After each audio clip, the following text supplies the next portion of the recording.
আমি দেখতেছি ডেস্কটপ থেকে প্রেজেন্টেশনটা আমি প্রেজেন্ট করতে পারি কিনা, তাহলে হচ্ছে একটু ইজি হইতো কাজ করলে।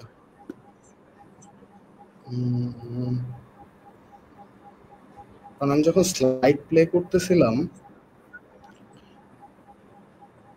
তোমরা স্লাইডের কতটুকু দেখতেছিলা হু নোস, মানে আমি যখন পুরাপুরি করতেছিলাম তোমরা কি পুরাপুরি দেখতেছিলা? মানে স্লাইড যখন একটার পর একটা চেঞ্জ হচ্ছিল এগুলা কি দেখতে পারতেছিল তোমরা? হ্যাঁ হ্যাঁ হ্যাঁ ভাইয়া, দেখা যাচ্ছিল। আচ্ছা, তাহলে তো হচ্ছে জাস্ট প্রেজেন্টেশনে গিয়ে প্লে করলেই হচ্ছে, এখানে তো আর কষ্ট করার দরকার নাই তাইলে। ওকে, লাইভে গেলে শুধু আমাকে একটু বলবো। আই এম সরি, আমি তখন ক্লিক ভাইয়া করে ভাইয়া, ফেলছিলাম, এটা পজ করার কোনো অপশন ছিল না। It's fine, it's fine, people will understand. আসসালামু আলাইকুম সবাইকে। অ্যাসপায়ার টক্স এর আরো একটি পর্বে আপনাদেরকে স্বাগতম। অ্যাসপায়ার টক্স এরকম একটা সেশন যেখানে আমরা একজন প্রফেশনালদের তার প্রফেশনাল লাইফ, তার জার্নি এবং তার স্ট্রাগল গুলো নিয়ে কথা বলি, ইন্সপায়ারিং গল্পগুলো শুনি। সেই ধারাতে আজকে আমাদের সাথে গেস্ট হিসাবে আছেন জনাব সাদ ইবনে আনম খান ভাই।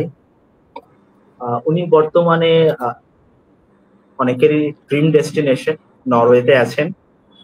তো ভাইয়ের পরিচয়টা বিস্তারিত ভাইয়ের কাছ থেকে আমরা শুনতে যাচ্ছি। সাদ ইবনে আনম ভাই, আপনি প্লিজ আপনার পরিচয়টা একটু কন্টিনিউ করুন। আচ্ছা, শুরুতেই বলি যে একটা মনে হয় একটু ছোট ভুল হয়েছে, আমি এখন নরওয়েতে নাই। আমি হচ্ছে আমার নেক্সট জার্নির জন্য প্রিপেয়ার হচ্ছে, এখন আমি বাংলাদেশে। তো আচ্ছা, নেক্সট জার্নিটা পরে বলবো আস্তে আস্তে, এখানে না বলি, পাবলিকলি না বলাই ভালো। তো আচ্ছা, শুরু করি। আমি হচ্ছে এই তো ক্যামেরাটা অফ করতেছি, আমি প্রেজেন্টেশনে যাচ্ছি।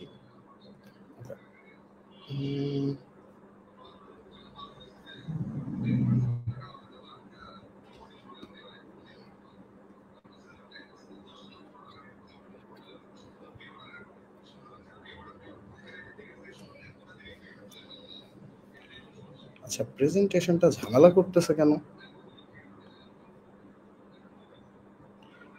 স্ক্রিনে তো স্লাইড চেঞ্জ কিছুই আসতেছে না। তোমাদের কাছে কি প্রেজেন্টেশনটা আছে? আচ্ছা, একটু ডিলে করতেছে, প্রবাবলি ইন্টারনেটের জন্য। হ্যাঁ, ওকে। তো ফার্স্টেই ফাহাদকে থ্যাঙ্কস আমার পরিচয় দেওয়ার জন্য, আর আমার যারা ফেলো হোস্ট আছে এখানে অ্যান্ড যারা গেস্ট দেখছেন সবাইকে স্বাগতম জানাই আমার প্রেজেন্টেশনে। তো আমি কথা না বাড়িয়ে শুরু করি ফার্স্টে। তো আমি যেহেতু আমার নাম বলেছি, আমি সাদ ইবনে আনম খান। আমি আমার প্রথমে হচ্ছে প্রেজেন্টেশনে আমি আমার পরিচয়, এডুকেশনাল ব্যাকগ্রাউন্ড, তারপর আমার পুরো রিসার্চ জার্নি পুরোটাই আপনাদের সাথে শেয়ার করার চেষ্টা করব। অ্যান্ড আমি যেহেতু ইঞ্জিনিয়ারিং থেকে এনার্জি স্টোরেজ ম্যাটেরিয়ালস বা ন্যাচারাল সায়েন্সে শিফট করেছি, তো দেয়ার ওয়ার সাম চ্যালেঞ্জেস। এই চ্যালেঞ্জগুলো হচ্ছে কিভাবে অ্যাড্রেস করা যায় বা আমি কিভাবে করেছি এই জার্নিটাও শেয়ার করার ট্রাই করব। আর তার সাথে হচ্ছে আপনাদের যা যা কোশ্চেন থাকবে স্কলারশিপ রিলেটেড বা রিসার্চ রিলেটেড, আমি আমার জায়গা থেকে অ্যান্সার করার চেষ্টা করব। তো কথা না বাড়িয়ে যাচ্ছি পরবর্তী স্লাইডে, যেখানে আমি বলবো আমার এডুকেশনাল ব্যাকগ্রাউন্ড নিয়ে। তো এখানে যেটা নাই, আমি হচ্ছে SSC HSC Rajshahi guide college থেকে, তারপর চলে গিয়েছি চায়নাতে কেমিক্যাল ইঞ্জিনিয়ারিংয়ে ব্যাচেলর করতে থিয়ানজিন ইউনিভার্সিটিতে। ব্যাচেলরের পরে মুভ করি ইউরোপে। তো ইউরোপে হচ্ছে 4টে ইউনিভার্সিটিতে 4টা সেমিস্টার করি আমি। তো 4টা সেমিস্টার কোথায় কোথায় করেছি সেটা পরবর্তী স্লাইডে আমি বলতেছি। তো 4টা সেমিস্টার শুরু হয় পোল্যান্ডে আমার ইউরোপের জার্নি, তারপর ফ্রান্সে যাই সেকেন্ড সেমিস্টারে, থার্ড সেমিস্টারে স্লোভেনিয়াতে, অ্যান্ড ফোর্থ সেমিস্টারে নরওয়েতে। তো নরওয়েতে শুধু আমি আমার ব্যাচেলর থিসিসটা, মাস্টার্স থিসিসটা করি বেসিক্যালি। তো এর আগের স্লাইডে বা এখন যে স্লাইডটা স্ক্রিনে আসতেছে, আমি ফেসবুক থেকে অন্তত যেটা দেখতেছি, এখানে হচ্ছে আমার masters thesis sodium ion battery নিয়ে করা, আর হচ্ছে ব্যাচেলর থিসিসটা করা হচ্ছে tungsten disulphide nanomaterials West water ট্রিটমেন্টের জন্য, ওই টপিকটাতে। তো আমার যে থিওরিটিক্যাল স্কিল ব্যাচেলরে যেগুলো শিখেছি তার সাথে আমার থিসিসের একরকম কোনোই মিল নাই। তো ওই জার্নিটাই একটু চ্যালেঞ্জিং ছিল, কিভাবে গিয়েছি আমি, কেন গিয়েছি, অ্যান্সারগুলাই দিব পরবর্তী স্লাইডগুলোতে। তো আমি জানি না স্লাইড কেন চেঞ্জ হচ্ছে না, পরবর্তী স্লাইড। আচ্ছা, নেক্সট লাইভটা স্লাইড চেঞ্জ হচ্ছে না।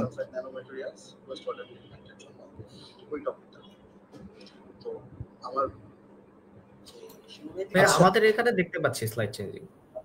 আচ্ছা আচ্ছা আচ্ছা, এখন মনে হয় ইঞ্জিনিয়ারিং ভার্সেস সায়েন্স, এই স্লাইডটা কি স্ক্রিনে ভিজিবল? জি ভাইয়া, জি। আচ্ছা আচ্ছা, তো আমি একটু ডিপে যাই। তো ইঞ্জিনিয়ারিং ভার্সেস সায়েন্স, তো যারা ইঞ্জিনিয়ারিং স্টুডেন্ট আছে তাদের জন্য হয়তো হেল্প করবে। তো একটা কোট আছে যেটা স্ক্রিনে আমি দিয়েছি already, science is about knowing, engineering is about doing. তো ইঞ্জিনিয়ারিং এ প্রবাবলি আমরা কি করি, মোস্টলি আমরা প্রবলেম সলভ করি, অনেক প্রকার ম্যাথমেটিক্যাল ক্যালকুলেশন করি, সিমুলেশন রান করি, কোনো একটা প্রসেস ডেভেলপমেন্ট করি। But science is all about finding new things, যেটা দুনিয়াতে কাইন্ড অফ এক্সিস্ট করে না বা কেউ কখনো ভাবে নাই, সেটা নিয়ে হচ্ছে কাজ করাই সায়েন্স। তো সায়েন্স জেনারেলি সায়েন্স কোনো সলিউশন দেয় না, কাইন্ড অফ হচ্ছে যদি সে আমাদের ফিল্ডে কি হয় যে আমরা কেমিস্ট্রা একটা প্রসেস ডেভেলপ করি যেটা ল্যাব স্কেলে হয়, বাট আলটিমেটলি সেটা যখন আমরা ম্যাথস পিপলের কাছে নিয়ে যাইতে চাই, স্কেলিং করতে যাই, তখন ইঞ্জিনিয়ারদের প্রয়োজন হয়, রিয়েক্টর বড় করতে হয়, এভরিথিং। তো ওই কাজটাই কেমিক্যাল ইঞ্জিনিয়ারিং যারা করে তারা করে, আর আমরা যারা সায়েন্সের লোকজন আছি তারা হচ্ছে একদম স্টার্ট থেকে, শুরু থেকে যে কাজটা প্রসেসটা ডেভেলপ করা ওইটুক করি।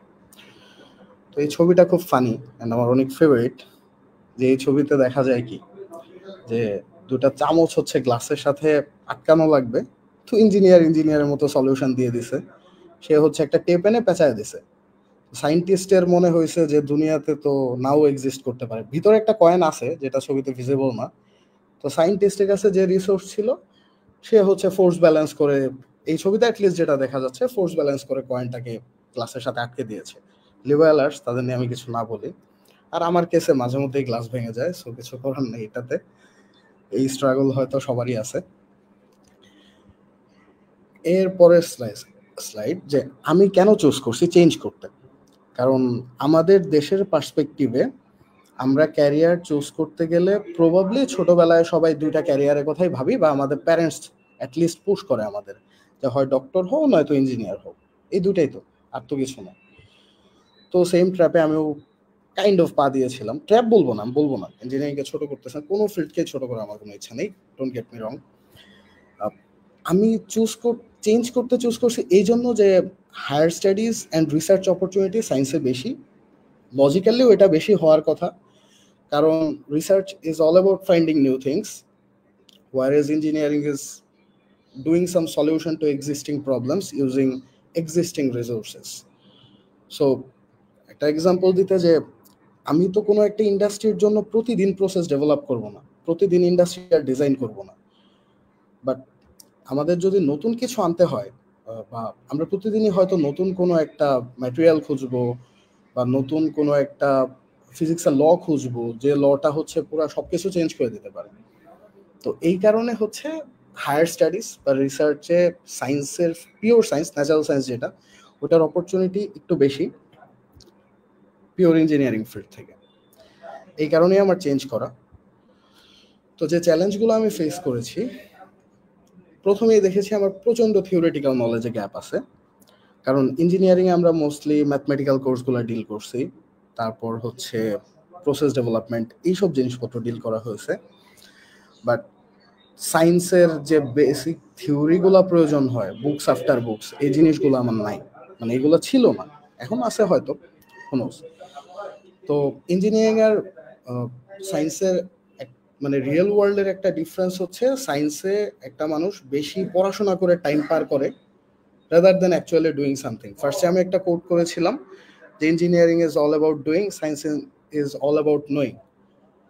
তো সায়েন্সের লোকজন হচ্ছে বুক আফটার বুক পড়বে, সে থিঙ্ক করবে, একটা হাইপোথিসিস ডেভেলপ করবে, সেটার উপরে এক্সপেরিমেন্ট করবে, যদি সেই হাইপোথিসিসটা ডেটার সাথে মিলে, থিওরির সাথে মিলে, দেন হচ্ছে একটা নতুন এস্টাবলিশ থিওরি আসে, দেন তারপরে কাজ শুরু হয় ইঞ্জিনিয়ারের, যে হচ্ছে সে সোসাইটিতে ওটা অ্যাপ্লাই করে বা লার্জ স্কেলে প্রডিউস করে। তো এই একটা গ্যাপ, এটা মাথায় রাখাটা দরকার। এই জন্য আমি মনে করি, মানে আমি প্রথম যখন ইঞ্জিনিয়ারিং থেকে শিফট করি সায়েন্সের দিকে, তো এই এনভায়রনমেন্টের সাথে বা এই একাডেমিক এনভায়রনমেন্টের সাথে আমি মানে পরিচিত ছিলাম না, যে যেখানে দেখা গেছে যে আমি থিওরি পড়ে সারা রাত পার করে দিচ্ছি বা 8 ঘন্টা 7 ঘন্টা থিওরি পড়তেছি। ইঞ্জিনিয়ারিং আমরা কি করতাম, হয়তো 10টা ম্যাথমেটিক্যাল প্রবলেম আছে, অনেক লং টাইম বসে থাকতাম, বাট একবার সলভ করে ফেললে কিন্তু আর পড়তে হইতো না, ওটা সিমিলার প্যাটার্নে আমরা আগাইতে পারতাম। তো এই দুইটা হচ্ছে গ্যাপ। এখন আমি একদম আমার রিসার্চ ফিল্ড নিয়ে কথা বলি, যে আমার রিসার্চ ফিল্ডে হচ্ছে আসতে গেলে কি কি স্কিল প্রয়োজন, বেসিক্যালি ম্যাটেরিয়ালস রিসার্চ ফিল্ডে। তো যেহেতু মোটামুটি 4-5 বছর ধরে ম্যাটেরিয়ালস রিসার্চ ফিল্ডে আমি কাজ করছি, তো আই থিঙ্ক এই স্কিলগুলোই এনাফ ম্যাটেরিয়ালস রিসার্চ ফিল্ডে অ্যাটলিস্ট টপ টু বটম কাজ করার জন্য। তো ইনঅর্গানিক কেমিস্ট্রি অনেক নলেজ প্রয়োজন, তো সেটা যে যেভাবেই গেইন করুক অ্যাটলিস্ট এইটা লাগবে ফার্স্ট। দেন হচ্ছে এক্সপেরিমেন্ট, মানে অ্যাপ্লাইড ফিজিক্সের কিছু নলেজ, যে এক্সপেরিমেন্টগুলো আছে, এক্স রে ডিফ্রেকশন, তারপরে এফটিআইআর, ফুরিয়ার ট্রান্সফর্ম, রামান যেটা, তারপরে স্ক্যানিং ইলেকট্রন মাইক্রোস্কোপ, এই জিনিস এইটা, তারপর transmission electron microscope, atomic force microscope, এই জিনিসগুলা প্লাস আরো অ্যাডভান্স কিছু টেকনিক আছে, এই এক্সপেরিমেন্টাল নলেজগুলো থাকা নেসেসারি। তো ব্যাচেলর লেভেলে ডেফিনেটলি কারো হচ্ছে এতগুলা মেশিনে হাত দেওয়ার সৌভাগ্য হয় না, হবেও না। অ্যাটলিস্ট ব্যাকগ্রাউন্ড নলেজটা থাকলে আর ছোট খাটো এক্সপিরিয়েন্স থাকলে পরবর্তীতে ওটা হেল্প দেয়, বাট ম্যাটেরিয়াল রিসার্চ করতে গেলে এই স্কিলগুলা মাস্ট। তো এইটুক গেল হচ্ছে ফার্স্টে ইনঅর্গানিক কেমিস্ট্রি নলেজ, তারপর এই এক্সপেরিমেন্টাল যে সেট আপগুলো আছে এটার নলেজ, এইটুক শুধু আমাদের material characterization, material synthesis and ক্যারেক্টারাইজেশনই প্রয়োজন।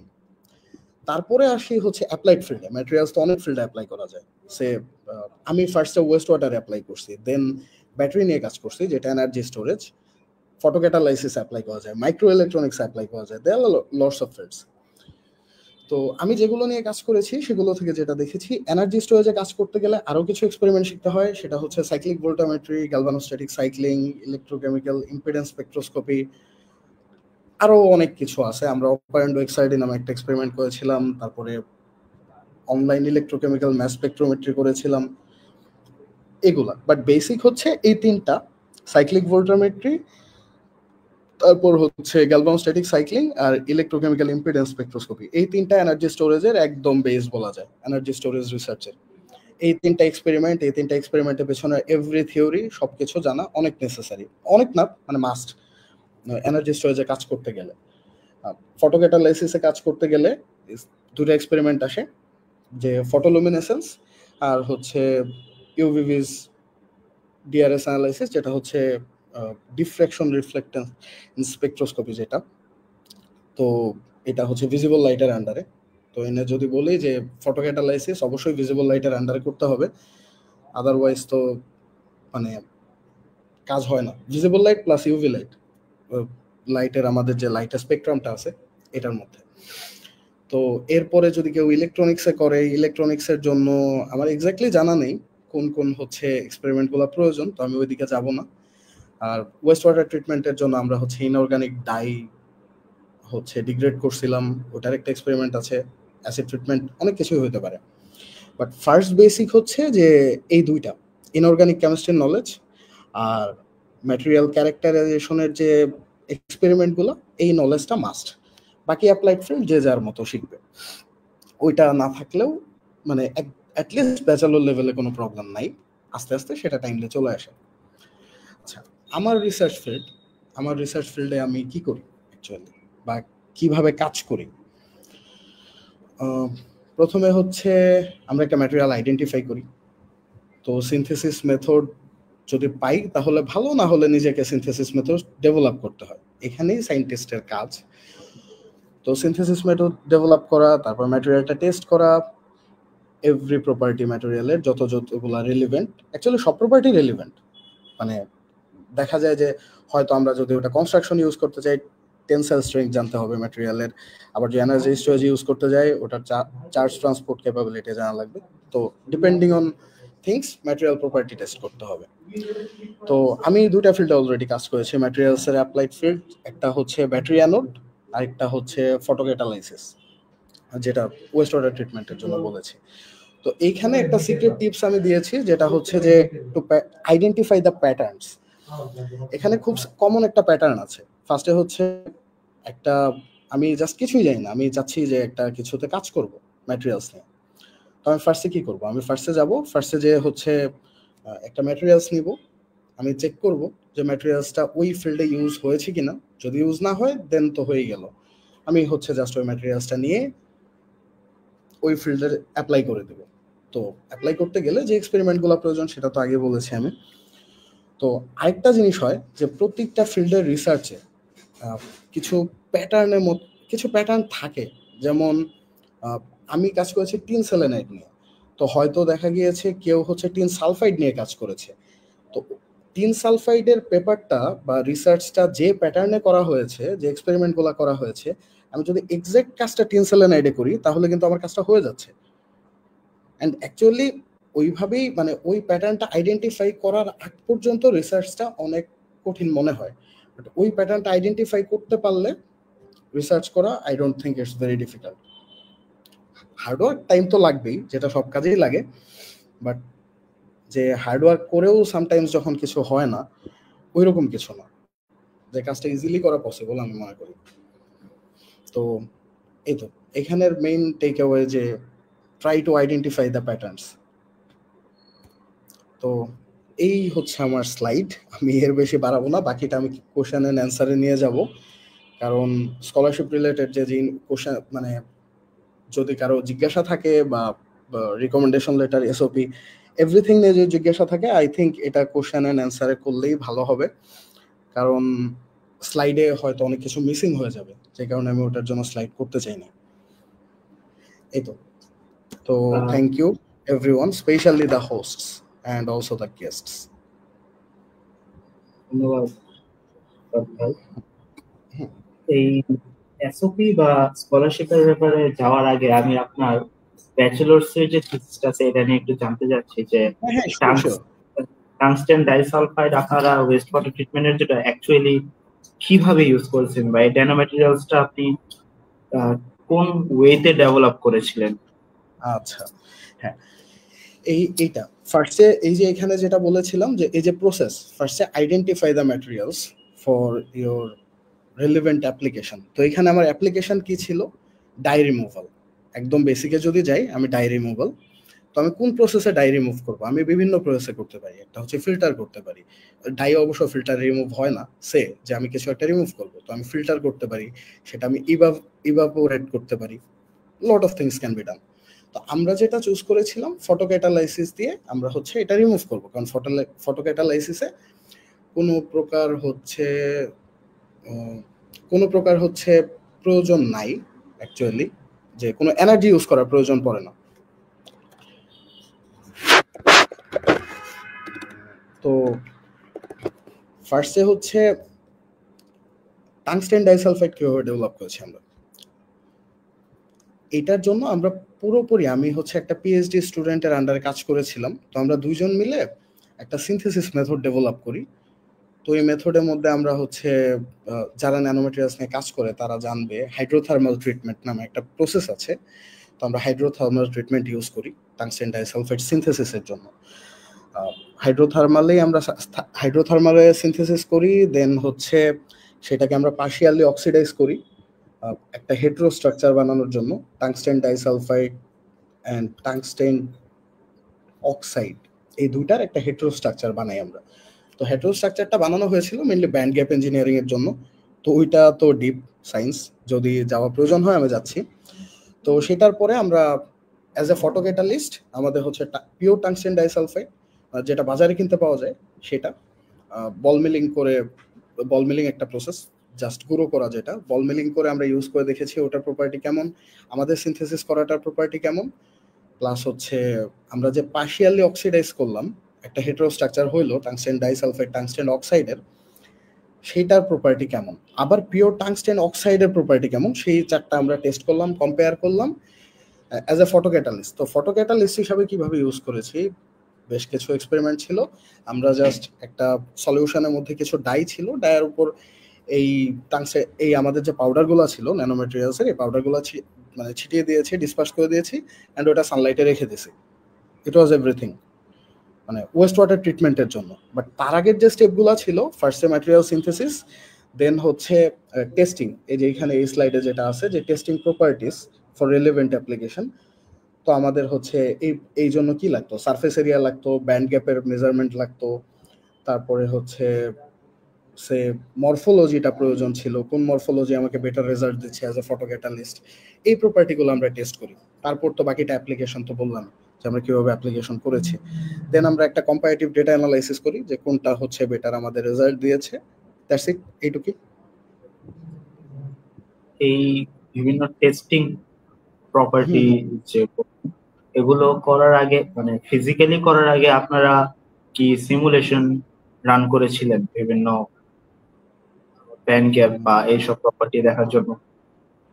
না, এই যে এই ইন্টারেস্টিং একটা কোশ্চেন। সিমুলেশনের কাজটা এক্সপেরিমেন্টাল যারা করে ওদের না, সিমুলেশনের কমপ্লিটলি আলাদা একটা ফিল্ড আছে। আমি একটা সিক্রেট বলছিলাম, আচ্ছা এটা বাদ থাক। তো ওইটা আলাদা একটা ফিল্ড কমপ্লিটলি। তো ওই ফিল্ডটা হচ্ছে মেইনলি ওরা মডেলিং সিমুলেশন, প্রসেস সিমুলেশন সবকিছু ওরা করে। তো দেখা যায় যে আমরা হয়তো এক্সপেরিমেন্টাল যারা করি তারা হচ্ছে 20টা প্রসেস হচ্ছে টেস্ট করতেছি ল্যাবে।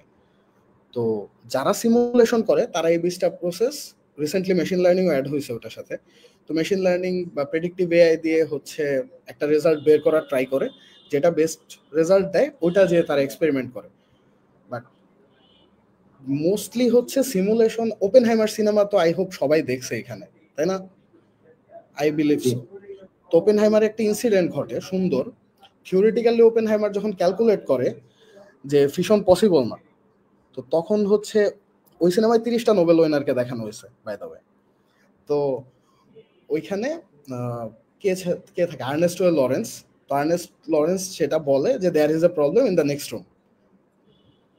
তো কে যেন ওটা হচ্ছে ফিশনটা করে, নামটা ভুলে গেছি, ওর এক্স্যাক্টলি ক্যারেক্টার নামটা মনে পড়তেছে না। তো সামটাইমস দেখা যায় যে থিওরিটিক্যালি যেটা পসিবল হয় না, এক্সপেরিমেন্টাল ডেটা কমপ্লিটলি ডিফারেন্ট কথা বলতেছে। তো এই জন্য এক্সপেরিমেন্টটাও নেসেসারি। তো সিমুলেশন হ্যাঁ এরকম তো করেই, যারা করে ওটা কমপ্লিটলি ডিফারেন্ট ফিল্ড, ওরা একদম ডিফারেন্ট জিনিস নিয়ে কাজ করে। আমাদের কম্পিউটারের কাজ খুব একটা নাই। আমাদের ফিল্ডে কম্পিউটারের কাজ হচ্ছে জাস্ট ডকুমেন্টেশন, তারপর ডেটা প্রসেসিং, এক্সেল, সামান্য পাইথন জানলেই হয়, আর সফটওয়্যারের কাজগুলো। প্রত্যেকটা এক্সপেরিমেন্টের সাথে যে সফটওয়্যারগুলো আসে, তো এক্সআইডির জন্য আসে হচ্ছে এক্সআইডির জন্য কি করতে হয়, রিড বিল্ড অ্যানালাইসিস করতে হয়। তারপরে এই তো আর তো কিছু দেখি না, মনেই পড়ে না। রিড বিল্ড অ্যানালাইসিস আর হচ্ছে মানে ওয়েস্ট ওয়াটারে তেমন কিছুই ছিল না অ্যাকচুয়ালি, আর কিছু এক্সেল বা আছে পাইথন দিয়ে গ্রাফ বানানো, আর অরিজিন তো সবারই লাগে, এইটুকুই। এর বাইরে হচ্ছে কিছু না। তো মাস্টার্সেরটাও বলি, যেহেতু ব্যাচেলরটা বলেছি অলরেডি, মাস্টার্সে কিন্তু আমি এক্স্যাক্টলি সিমিলার কাজ করেছি, জাস্ট অ্যাপ্লিকেশনটা করেছি ব্যাটারিতে। তো ব্যাচেলরে যেমন হচ্ছে আমরা ডাইটাকে হচ্ছে ওই ডাইয়ের সলিউশনটার মধ্যে ওই ন্যানোমেটেরিয়ালস গুলা ডিসপার্স করে শুধু রোদে রেখে দিছি, একটা রেজাল্ট পাইছি, কতটুকু ডাই রিমুভ হইলো, এরকম। ব্যাচেলরে আমরা সিমিলার কাজ করেছি, ম্যাটেরিয়ালটা সিনথেসিস করেছি, প্রপার্টি টেস্ট করেছি, দেন ওই ম্যাটেরিয়ালটা নিয়ে যে আমরা একটা ব্যাটারি অ্যানোড বানাইছি। ব্যাটারি অ্যানোড বানানোর পরে ব্যাটারি প্রপার্টি যে যে এক্সপেরিমেন্ট দিয়ে টেস্ট করা প্রয়োজন ওই এক্সপেরিমেন্ট গুলো করেছি, যেটা হচ্ছে আগেই বলছি, সাইক্লিক ভোল্টমেট্রি, ইম্পিডেন্স স্পেকট্রোস্কোপি, ব্লা ব্লা এভরিথিং যেটা লাগে। তো ওই যে আইডেন্টিফাই প্যাটার্ন যেখানে বলছিলাম, দুইটা রিসার্চে কিন্তু একটা প্যাটার্ন আছে। ফার্স্টে হচ্ছে ম্যাটেরিয়ালটা আইডেন্টিফাই করা, দেন হচ্ছে যে কোনো অ্যাপ্লিকেশনে যা করা। বাট এমনি থেকে বাইরে থেকে দেখলে মনে হবে ওয়াও, দুইটা কমপ্লিটলি ডিফারেন্ট ফিল্ড। মানে আমি ওয়েস্ট ওয়াটার ট্রিটমেন্ট, একটা হচ্ছে এনভায়রনমেন্ট নিয়ে কাজ করে, আর একটা ব্যাটারি কমপ্লিট এনার্জি, মানে দুইটা তো দুই মেরুর জিনিস। অ্যাকচুয়ালি ভেরি ক্লোজ, খুব বেশি ডিফারেন্স নাই জিনিসটাতে। এইটুকুই। ধন্যবাদ ভাই। এই পর্যায়ে কোয়েশ্চেন করার জন্য আমি অনুরোধ করব শর্মি আপুকে। প্লিজ আপনার যদি কোনো কোয়েশ্চেন থাকে প্লিজ উপস্থাপন করুন। ভাইয়া আমি কোশ্চেন করতে চাচ্ছিলাম ইরাসমাস মুন্ডাস প্রোগ্রাম নিয়ে। ভাই এটা জার্নিটা সম্পর্কে যদি আপনি একটু বলতেন। আচ্ছা, ইরাসমাস মুন্ডাস কোন পার্সপেক্টিভ থেকে, এইটা মানে আমি ব্রেকডাউন করলে একটু ইজি হয়। তো কোন পার্সপেক্টিভ থেকে জানতে একাডেমিক চাচ্ছেন? জার্নিটা থেকে। ভাই আপনি যে হচ্ছে চায়নাতে একটা ব্যাচেলর করলেন।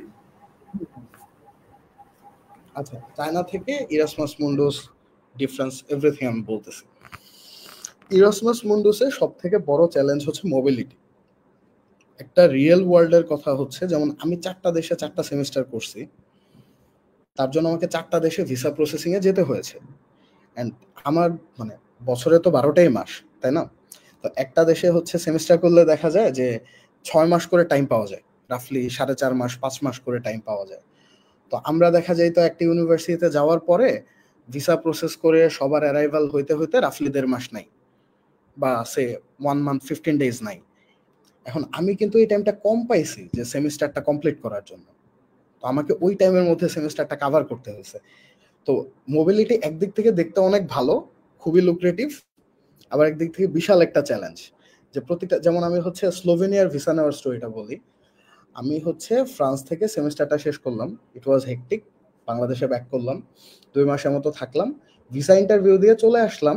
অ্যান্ড এয়ারপোর্ট থেকে যেদিন আমরা ফ্রান্সে ল্যান্ড করি, লাগেজ নিয়ে এম্বাসিতে গেছি, এম্বাসিতে যে ওদের কাছ থেকে ভিসা নিছি। তো এটা রিকমেন্ডেড না অন্য কারোর জন্য, যাই হোক এরকম মানে এই জিনিসটা করা হয়। তো তার একদিনের মধ্যে আমরা মানে আরো ইন্টারেস্টিং বা আরো চ্যালেঞ্জিং করার জন্য আমরা ফ্রেন্ডরা মিলে প্ল্যান করলাম। 2টা ফ্রেন্ড, আমার একটা পাকিস্তানি ফ্রেন্ড ছিল, ও জার্মানিতে পিএইচডি করতেছে এখন। ও আর আমি প্ল্যান করলাম যে আমরা একটা 18 ঘন্টা বাস ট্রিপ দিই। তো আমরা হচ্ছে অস্ট্রিয়া জার্মানি হয়ে ঘুরতে ঘুরতে গেলাম হচ্ছে স্লোভেনিয়াতে। অ্যান্ড তার থেকে ইন্টারেস্টিং হচ্ছে তারপরের 5 দিনের মধ্যে আমাদেরকে হচ্ছে রেসিডেন্স পারমিট ইস্যু করা, নতুন করে বাসা দেখে ফেলছিলাম লাকিলি আগে। তো এই সবকিছু দেখে এভরিথিং করে 4 দিনের মধ্যে ক্লাস। তো 4 দিনের মধ্যে এতগুলা কাজ করা চ্যালেঞ্জিং। তো mobility interesting plus challenging, but এইটা অনেক কিছু শিখায় আই থিঙ্ক। কারণ একটা দেশে থাকা, ঘুরে চলে আসা একটা দেশে, আবার আরেকটা দেশে যে হচ্ছে 6 মান্থ সার্ভাইভ করা, completely different culture, completely different language, completely different society, এই জিনিসটা সার্ভাইভ করা তো অনেক স্কিল দেয় বেসিক্যালি। তো ইন্টারন্যাশনাল এক্সপিরিয়েন্সের এটা একটা ভালো দিক। আর চ্যালেঞ্জগুলো তো বললামই আমি, যে সামটাইমস মনে হইতো যে, মনে হয় নাই আমার কখনো, বাট মানে নিউট্রাল পয়েন্ট অফ ভিউ থেকে চিন্তা করলে সামটাইমস মনে হয় যে পিওর একাডেমিক পার্সপেক্টিভ থেকে যে একটা দেশে যে করাই ভালো, সেটেল হওয়ার টাইম বেশি, রেজাল্ট ভালো হয়, এভরিথিং। এই জন্যই একাডেমিক অ্যাপ্লিকেশনে হচ্ছে সবগুলাকে ভ্যালু দেওয়া হয় যে কার জার্নিটা কতটুকু। কারণ নর্মাল আমি 4.5 মাস পাচ্ছি একটা কাজ করতে, আরেকজন 6 মান্থস পাচ্ছে, story will not be the same. তো এই তো। আর ইরাসমাস, হ্যাঁ ইরাসমাস ক্যান স্পেশাল ফার্স্টে মোবিলিটির জন্য, এইটা দুনিয়ার কোথাও দেয় না, আনলেস পিএইচডি তে একটা সেকেন্ডমেন্ট থাকে। তো ইরাসমাস তো আর পিএইচডি না, মাস্টার্স প্রোগ্রাম। তো এইটা অ্যাটলিস্ট একটা মানুষ শিখে যায় যে কোথায় যে কিভাবে সার্ভাইভ করতে হবে। এডুকেশনাল কোয়ালিটি বা একাডেমিক কোয়ালিটি, এটা নিয়ে কোনো ডাউট নাই। Europe America similar, probably US হচ্ছে প্রবাবলি নাম্বার 1 ওয়ার্ল্ডে, যেটা ট্রু। কারণ ওদের ফান্ড বেশি, ওদের রিসার্চ হয় বেশি। ইউরোপ যদি মানে কোয়ালিটি প্রবাবলি দুইটারই সেম, প্রবাবলি। কারণ হচ্ছে প্রতি বছর যে নোবেল প্রাইজগুলো পায় বা সামথিং লাইক দ্যাট, ইউরোপ আমেরিকার মধ্যে কিন্তু খুব বেশি ডিফারেন্স থাকে না, সামটাইমস ইউরোপেই বেশি পাওয়া যায়।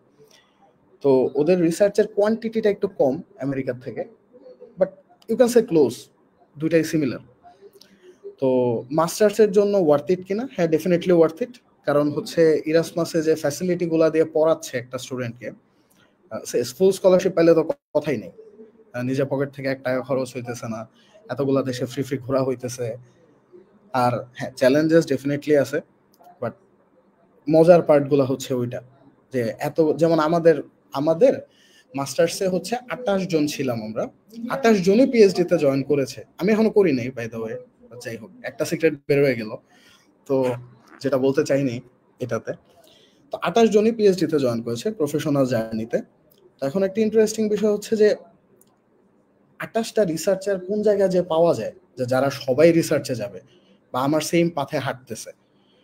তো রিসার্চের একটা বড় দিক কোলাবোরেশন, পুরো ওয়ার্ল্ডে কোলাবোরেশনটা অনেক বেশি থাকে। তো আমাদের এই যে 28 ফ্রেন্ডস, এরা হচ্ছে বিভিন্ন ইউনিভার্সিটিতে ছড়ানো ছিটানো। তো ফিউচারে যদি আমি কোলাবোরেশন করতে চাই, ডেফিনেটলি আমার একদম যে ফেলো ক্লাসমেট ওর কাছ থেকে আমি বেটার রেসপন্স পাবো। আর যেহেতু আমাদের রিসার্চ ফিল্ড মোরলেস সিমিলার, তো ইরাসমাসের এটা একটা ভালো দিক, যেটা হচ্ছে সাধারণত নর্মালি একটা ইউনিভার্সিটিতে যে মাস্টার্সে ভর্তি হলে পাওয়া যায় না। দেখা যায় যে মাস্টার্সে পরে হয়তো 5 জন পিএইচডি পার্সু করতেছে বা 2 জন পিএইচডি পার্সু করতেছে। তারপরে হচ্ছে আসি ডিফারেন্ট ন্যাশনালিটির মানুষ, যে জিনিসগুলো আমরা কেয়ার করি না হয়তো, যে হ্যাঁ এগুলা কি আর চ্যালেঞ্জ এমন, বাট অ্যাকচুয়ালি ম্যাটার করে। একটা মানুষের কাজ করার ওয়ে এক এক রকম। একটা স্টোরি শেয়ার করি যে আমার একটা ফ্রেন্ড, ইউরোপিয়ান একটা ফ্রেন্ড ছিল, ওকে আমরা কখনোই দেখতাম না এক্সামের আগে পড়াশোনা করতে। তো আমরা তো এক্সামের আগে এক্সাম নাইটে পাগল হয়ে যাই, যেটা আমরা। তো হচ্ছে এক্সামের আগে 10টায় এসে বলতো যে চল একটু বাইরে ঘুরে আসি। তো বিরক্ত হইতাম সামটাইমস, কিন্তু দেখা যাইতো কি যে নর্মালি যখন ক্লাসের একটা গ্যাপ থাকে, ও কেন এটা করতে পারতো, অ্যাকচুয়ালি ও কখনোই স্ট্রাগল করে না এটা করে। আমরা বাংলাদেশে কি করি যে আজকে ক্লাস নেই, সে আমার হচ্ছে সকাল 7টা থেকে বিকাল 5টা পর্যন্ত ক্লাস, আজকে 2টা ক্লাস ক্যান্সেল হয়েছে, আমি সরাসরি ব্যাগটা নিয়ে রুমে যাব, ঘুমায় যাব, বা কেউ কেউ ঘুরতে চলে যাবে, কেউ কেউ খাইতে চলে যাবে রেস্টুরেন্টে। আমরা যা করি বাংলাদেশিরা, ওরা যেভাবে করে ওদেরকে দেখছি যে প্রতিদিন অফিস আওয়ারের মতো ক্লাস ক্যান্সেল হয়েছে, লাইব্রেরিতে যায় বসে বসে ওই ক্লাসের পড়াটা কভার করে নিচ্ছে। আমি বলতেছি না কোন মডেলটা ভালো, হয়তো আমাদেরটা ভালো, যার জন্য যেটা ওয়ার্কআউট করে। তো কারোর জন্য এক্সাম নাইটে পড়াশোনা ওয়ার্কআউট করে, কারোর জন্য ওয়ার্কআউট করে হচ্ছে রেগুলারলি পড়াশোনা করাটা। Depends on himself or herself completely. তো এই ডিফারেন্সগুলো একদম চোখের সামনে দেখা যায়। তো ওই মানুষের সাথে কেউ যদি কাজ করতে চায়, ফার্স্ট কথা তো যদি প্র্যাকটিক্যাল ওয়ার্ল্ডে বলি যে আমি, ও ইন্টারেস্টিংলি ও হচ্ছে আমার ল্যাব পার্টনার ছিল একটা ফুল প্রজেক্টে। তো দেখা যায় তো আমি হচ্ছে উইকেন্ডে কাজ করতাম বসে বসে রবিবারে, তো ওরে রবিবারে আর কোনোদিন পাওয়া যাইতো না। তো যে কারণে আমাদের কাজ করতে কিন্তু ভালো, মানে ভালো লেভেলে আমাকে ম্যাচ করতে হয়েছে ওর সাথে। কারণ হচ্ছে আমি ভাবতাম আচ্ছা ঠিক আছে ফ্রাইডেটা একটু রেস্ট নেই, শুক্রবার নামাজে যাই, বা ফ্রাইডে একটু রেস্ট নেই, শনিবার আরো রেস্ট, রবিবারে কাজ টাজ করে দেন হচ্ছে সোমবারে সাবমিশন বা মঙ্গলবারে সাবমিশন করে দেবো। ওরে রবিবারে কাইন্ড অফ যে যদি নিউক্লিয়ার বোম বা ব্লাস্ট হইতো, ওরে রবিবারে কেউ পাইতো না খুঁজে, ও এই ক্লাবে ওই পার্টিতে এইখানে ওইখানে পড়ে থাকতো। তো কিছু করার নেই, এখন আমি ওরে কিছু বলতেও পারতাম না, বিকজ রবিবার হচ্ছে ওয়ার্কিং ডে না। তো এইটা একটা চ্যালেঞ্জ ছিল, তো ওইখানের সাথে ম্যাচ করাইতে হয়েছে। তো এইরকম ছোট ছোট অনেক স্টোরি আছে যেগুলো এরাসমাস থেকে পাওয়া পসিবল। আর একাডেমিক কোয়ালিটির কথা তো বললামই, যে দেয়ার আর লটস অফ অপরচুনিটি। একটা বিগ ডিফারেন্স, আরেকটা জিনিস আমি বলতে ভুলে গেছি, যে ইরাসমাস মাস্টার্স আর হচ্ছে নর্মাল একটা মাস্টার্সের মধ্যে তফাৎ। ইরাসমাসের মাস্টার্স গুলো খুবই টপিক স্পেসিফিক। সে আমি কাজ করেছি materials for energy storage and conversion নিয়ে। নর্মাল একটা ইউনিভার্সিটিতে গেলে আমি কি শিখতাম, সে মাস্টার্স ইন কেমিস্ট্রি, যেটা অ্যাকচুয়ালি আমার ডিগ্রি। তো ওই ইউনিভার্সিটিতে আমাকে অনেকগুলো থিসিস টপিক দেওয়া হতো, যে হ্যাঁ এটা করো এটা করো এটা করো। তো দেখা যায় তো ব্যাচেলর যেরকম হয়েছে, আমি কেমিক্যাল ইঞ্জিনিয়ারিং এ পড়তে পড়তে হুট করে মনে হয়েছে ম্যাটেরিয়ালস একটু কাজ করি।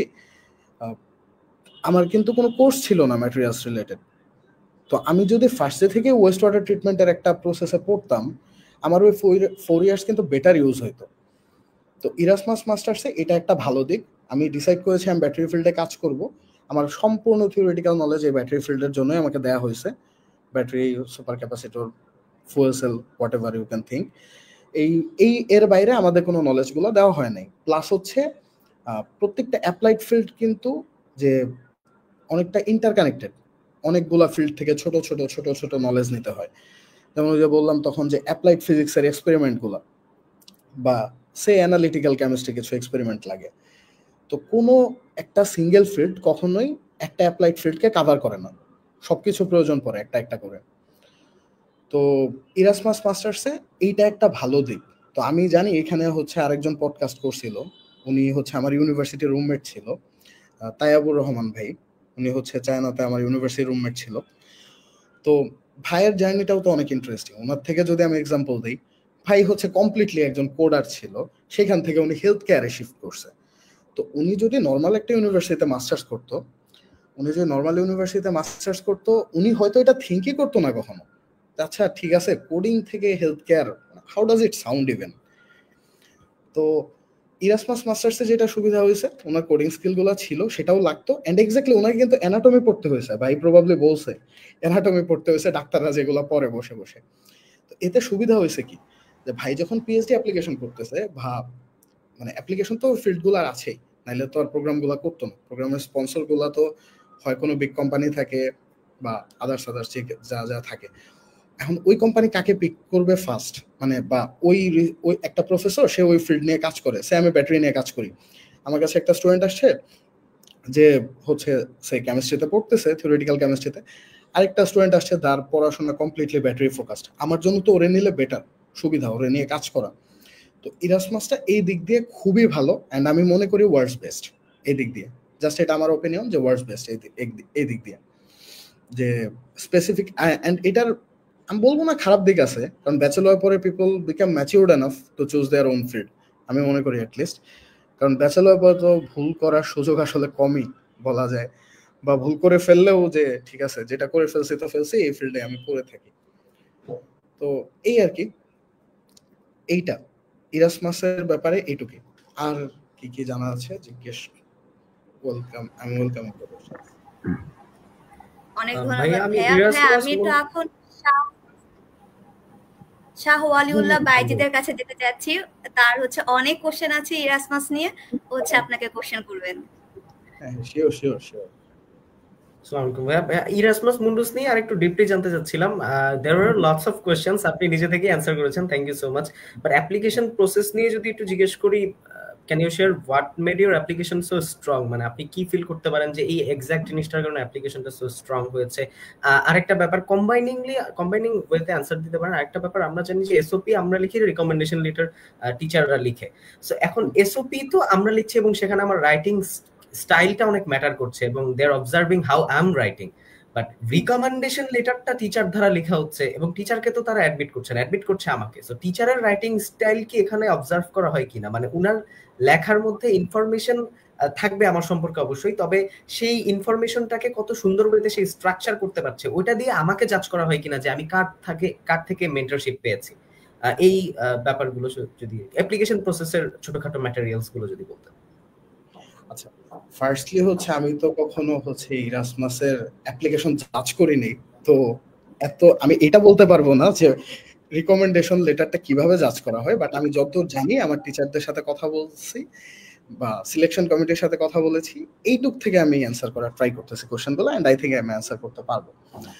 ফার্স্টে হচ্ছে যাই এসওপিতে, একটা এসওপি কিভাবে স্ট্রং হয়, আমি যা থিঙ্ক করি অ্যাটলিস্ট, বা আমি যাদেরকে টিপস দিয়েছি, আলহামদুলিল্লাহ অনেকেই ইরাসমাস পাইছে অ্যাটলিস্ট।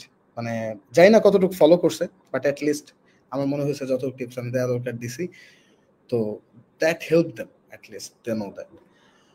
তো আমার কাছে মনে হয় যে কোনো কিছু প্রেজেন্ট করার জন্য একটা স্টোরি ডেভেলপ করা উচিত। অ্যাটলিস্ট আমাদের প্রোগ্রামে এটা খুব ফোকাস করতো, আমাদের প্রোগ্রামেও। কারণ স্টোরি ডেভেলপ করাটা ভেরি নেসেসারি। যেমন ওই যে ওপেনহাইমার মুভির এক্সাম্পলই তো দিলাম একটু আগে, যে একটা সিনেমাতে মানে এই সিনেমাটা যে রবার্ট ওপেনহাইমার নিয়ে আমরা কয়জন পড়াশোনা করছি বা কয়জন জানতাম, খুবই রেয়ার, নোবেল পায় নাই কখনো, কি না কি করছে কেউই জানতো না। এটাকে যখন একটা স্টোরি আকারে প্রেজেন্ট করা হয়েছে আমাদের সামনে, আমাদের কাছে at least there are lot of people এটা ফিল করছে যে রবার্ট ওপেনহাইমার আইনস্টাইনের থেকেও হি ওয়াজ স্মার্টার বা something like that, lot of people thought that. তো প্রেজেন্টেশনটা অনেক ইম্পর্টেন্ট। এখন এসওপিতে ম্যাক্সিমাম টাইম আমি হচ্ছে এসওপি রিভিউ করতে গেলে যে প্রবলেমটা দেখি, সবাই সবার অ্যাচিভমেন্ট নিয়ে গল্প করে যে আমি এটা করছি। হ্যাঁ, এটা খুবই স্বাভাবিক। আমরা হচ্ছে যখন কোনো কিছুতে হার্ডওয়ার্ক করি, আমরা চাই সেটা মানুষের সামনে প্রেজেন্ট করতে। তো দেখা যায় যে আমি এটা অ্যাচিভ করছি, এই রেজাল্ট পাইছি, এই থেকে এই করছি, এই জিনিসটা অনেক বেশি করা হয় এসওপিতে। এই মডেলটা যে কাজ করে না তা না, বাট আই ডোন্ট থিঙ্ক এটা খুব গুড ওয়ার্কিং মডেল। কারণ আমার এই ইনফরমেশনগুলোর জন্য অলরেডি হচ্ছে আমার সিভিটা আছে ওদের কাছে, আমার এডুকেশনাল ডকুমেন্ট আছে, এভরিথিং। ওদেরকে আমার এমন কিছু দিতে হবে যেটা নাই, প্রত্যেকটা এলিমেন্ট যেন নিউ হয়। তো এসওপি তে কি দেওয়া যায়, বা মোটিভেশন, এসওপি মোটিভেশন লেটার তো সিমিলার থিং। এটাতে কি দেওয়া যায় যে একটা জিনিস পিওরলি মোটিভেশনাল। আমি আমার এসওপি সাজিয়েছিলাম কেমন, যেমন আমি আমার এই ফিল্ড চেঞ্জের গল্পটা বলেছিলাম ওদের। তো আমি শুরু করেছিলাম এরকম ভাবে যে আমি যেহেতু ক্যাডেট কলেজে পড়ছি, আমি শুরু করেছিলাম যে হ্যাঁ আমি পাইলট হইতে চাইছিলাম, যেটা নেসেসারিলি নট নেসেসারিলি ট্রু। তো ওইটা আলাদা কথা, এসওপিতে লিখতেই হয় সামটাইমস কিছু। তো এইটা এখান থেকে জার্নি শুরু। দেন হচ্ছে একটা ইভেন্টের পরে আমার রিনিউয়েবল এনার্জি নিয়ে ইন্টারেস্ট আসে, দেন আমি কেমিক্যাল ইঞ্জিনিয়ারিং করতে যাই। তারপর দেখলাম কেমিক্যাল ইঞ্জিনিয়ারিং এ যে হ্যাঁ এনার্জিতে কাজ করতে গেলে আমাকে অ্যাকচুয়ালি কেমিস্ট্রিতে আসা উচিত। তারপর আমি আমার ফিল্ডটা চেঞ্জ করি, কেমিস্ট্রিতে থিসিস করা শুরু করি। তো এইখানে আমি ট্রাই করছি আমার মোটিভেশনটা শো করতে, যে হ্যাঁ আমি এনার্জি স্টোরেজেই কাজ করতে চাইছি, আমি ক্লাস 9 থেকে মোটিভেটেড, আমি আমার 6 ইয়ার্স ধরে এইটারে টার্গেট করে করে আগাচ্ছি। তো তারপরে ওইখানে আমি আমার ছোট ছোট স্ট্রাগলের কথা বলছি, যে এই কোর্সগুলো ছিল না, আমাকে এক্সট্রা কোর্স নিতে হয়েছে বা নিজে থেকে শিখতে হয়েছে। অ্যান্ড আমি যে ক্লেম করতেছি এই ক্লেমের প্রুফ কিন্তু ছিল, এই ক্লেমের প্রুফ ছিল হচ্ছে আমি যে ব্যাচেলর থিসিসটা করতেছিলাম। তো তারপরে বাকিটা জেনারিক মোটিভেশন, যে হায়ার স্টাডিজ আমার কি কি অপরচুনিটি দিতে পারে, আমার ফিউচার গোলটা হচ্ছে গেইন করতে। এইটুকে আমি আমার এসওপি শেষ করে দিয়েছিলাম। হাফ হাফ পেজের থেকে একটু বেশি, এক পেজের থেকে 350-400 ওয়ার্ডের একটা এসওপি ছিল আমার। অ্যান্ড ইন্টারেস্টিংলি আমি একটা ইরাসমাসে অ্যাপ্লাই করছিলাম, একটা সিঙ্গেল প্রোগ্রামে অ্যাপ্লাই করছিলাম। আমার কোনো আয়ার্স নাই, এখনো নাই আমার আয়ার্স, ফানি ওয়ে। তো আয়ার্স করি নাই অ্যাকচুয়ালি। তো পেয়ে গেছি, আগে করার দরকার কি, আইডিয়া হচ্ছে এরকম। তো আয়ার্স ছাড়া যে অনেক কিছু করা যায় না, এটা রিকমেন্ডেড না সবার জন্য। কয়েকদিন আগে একটা জিনিস শেয়ার করি, আমি কয়েকদিন আগে একটা মেরি করি ইন্টারভিউ দিচ্ছিলাম। তো আবার শর্ট লিস্টেড, ইন্টারভিউ ভালো হচ্ছিল, জানি না কি হবে সামনে। তো আমি যদি আয়ার্স ছাড়া মেরি করি পর্যন্ত চলে যেতে পারি, why people cannot go there, এটা হচ্ছে কথা। সো এই যে মেরি কুরির মোটিভেশনটাও এইভাবে লেখা। ইন্টারেস্টিংলি মেরি কুরি যে ফিল্ডটা, ওই ফিল্ডের সাথে আমার এই দুইটা ফিল্ডের ওই যে প্যাটার্নের মিল আছে, কিন্তু পুরোপুরি মিল নাই। অ্যান্ড আমার মোটিভেশনটা আমাকে সাজাইতে হয়েছে ঠিক ওইভাবে। অ্যান্ড স্টুডেন্টদের আমি ম্যাক্সিমাম দেখি যে মোটিভেশন লেটারে ওরা করে কি, আমি সিজিপিএ এত পাইছি, আমি এই ক্লাবের প্রেসিডেন্ট ছিলাম, হ্যান করছি ত্যান করছি। দরকার নাই তো ভাই, ওরা মোটিভেশন দেখতে চাইছে। মোটিভেশন আর কি করছি সেটা ভেরি ডিফারেন্ট। মানে কি করছি সেটা দেখার জন্য তো আমার সিভি আছেই। আর রিকমেন্ডেশন লেটারে আসি, ফার্স্ট বেস্ট হয় যদি নিজে ড্রাফট করে দেওয়া যায় টিচারকে। যেমন রিয়েল ওয়ার্ল্ড এক্সাম্পল দিতে পারলে বেটার। কারণ আমার সুপারভাইজার আমাকে বলছিল তুমি একটা ড্রাফট করে দাও, আমি হচ্ছে সেটা দিচ্ছি। ইউরোপে যেটা করে না, চায়নাতেও করে, আর হচ্ছে বাংলাদেশেও করে মোরলেস। তো আমি টিচারকে বলছি যে টিচার তোমার আর কিছু দেওয়ার দরকার নেই, তুমি জাস্ট রিকমেন্ডেশন লেটারে এইটুক লেখো যে এই ফিল্ডে কাজ করার জন্য আমি হচ্ছে 40 কিলোমিটার ট্রাভেল করছি পার উইক। এন্ড অ্যাকচুয়ালি আমি তাই করছি, একটা ক্যাম্পাস থেকে আরেকটা ক্যাম্পাসে যে আমি হচ্ছে আমার ল্যাব ছিল, রিসার্চ করতাম। ও এইটুকুই লেখছে যে এই স্টুডেন্ট আমার ফিল্ডে কাজ করতে এত মোটিভেটেড, ও হচ্ছে 40 কিলোমিটার ট্রাভেল করছে এভরিডে। যদিও চায়নাতে সেটা খুবই কনভেনিয়েন্ট, কষ্টের কিছু না, বাসে উঠলেই হয়। বাট আমি এইভাবে শো করতে পারছি। তো একটা সিক্রেট হচ্ছে কি, scholarship is all about selling yourself, এটা হচ্ছে সব থেকে সিক্রেট। এই জন্য দেখবা যে অনেক স্টুডেন্ট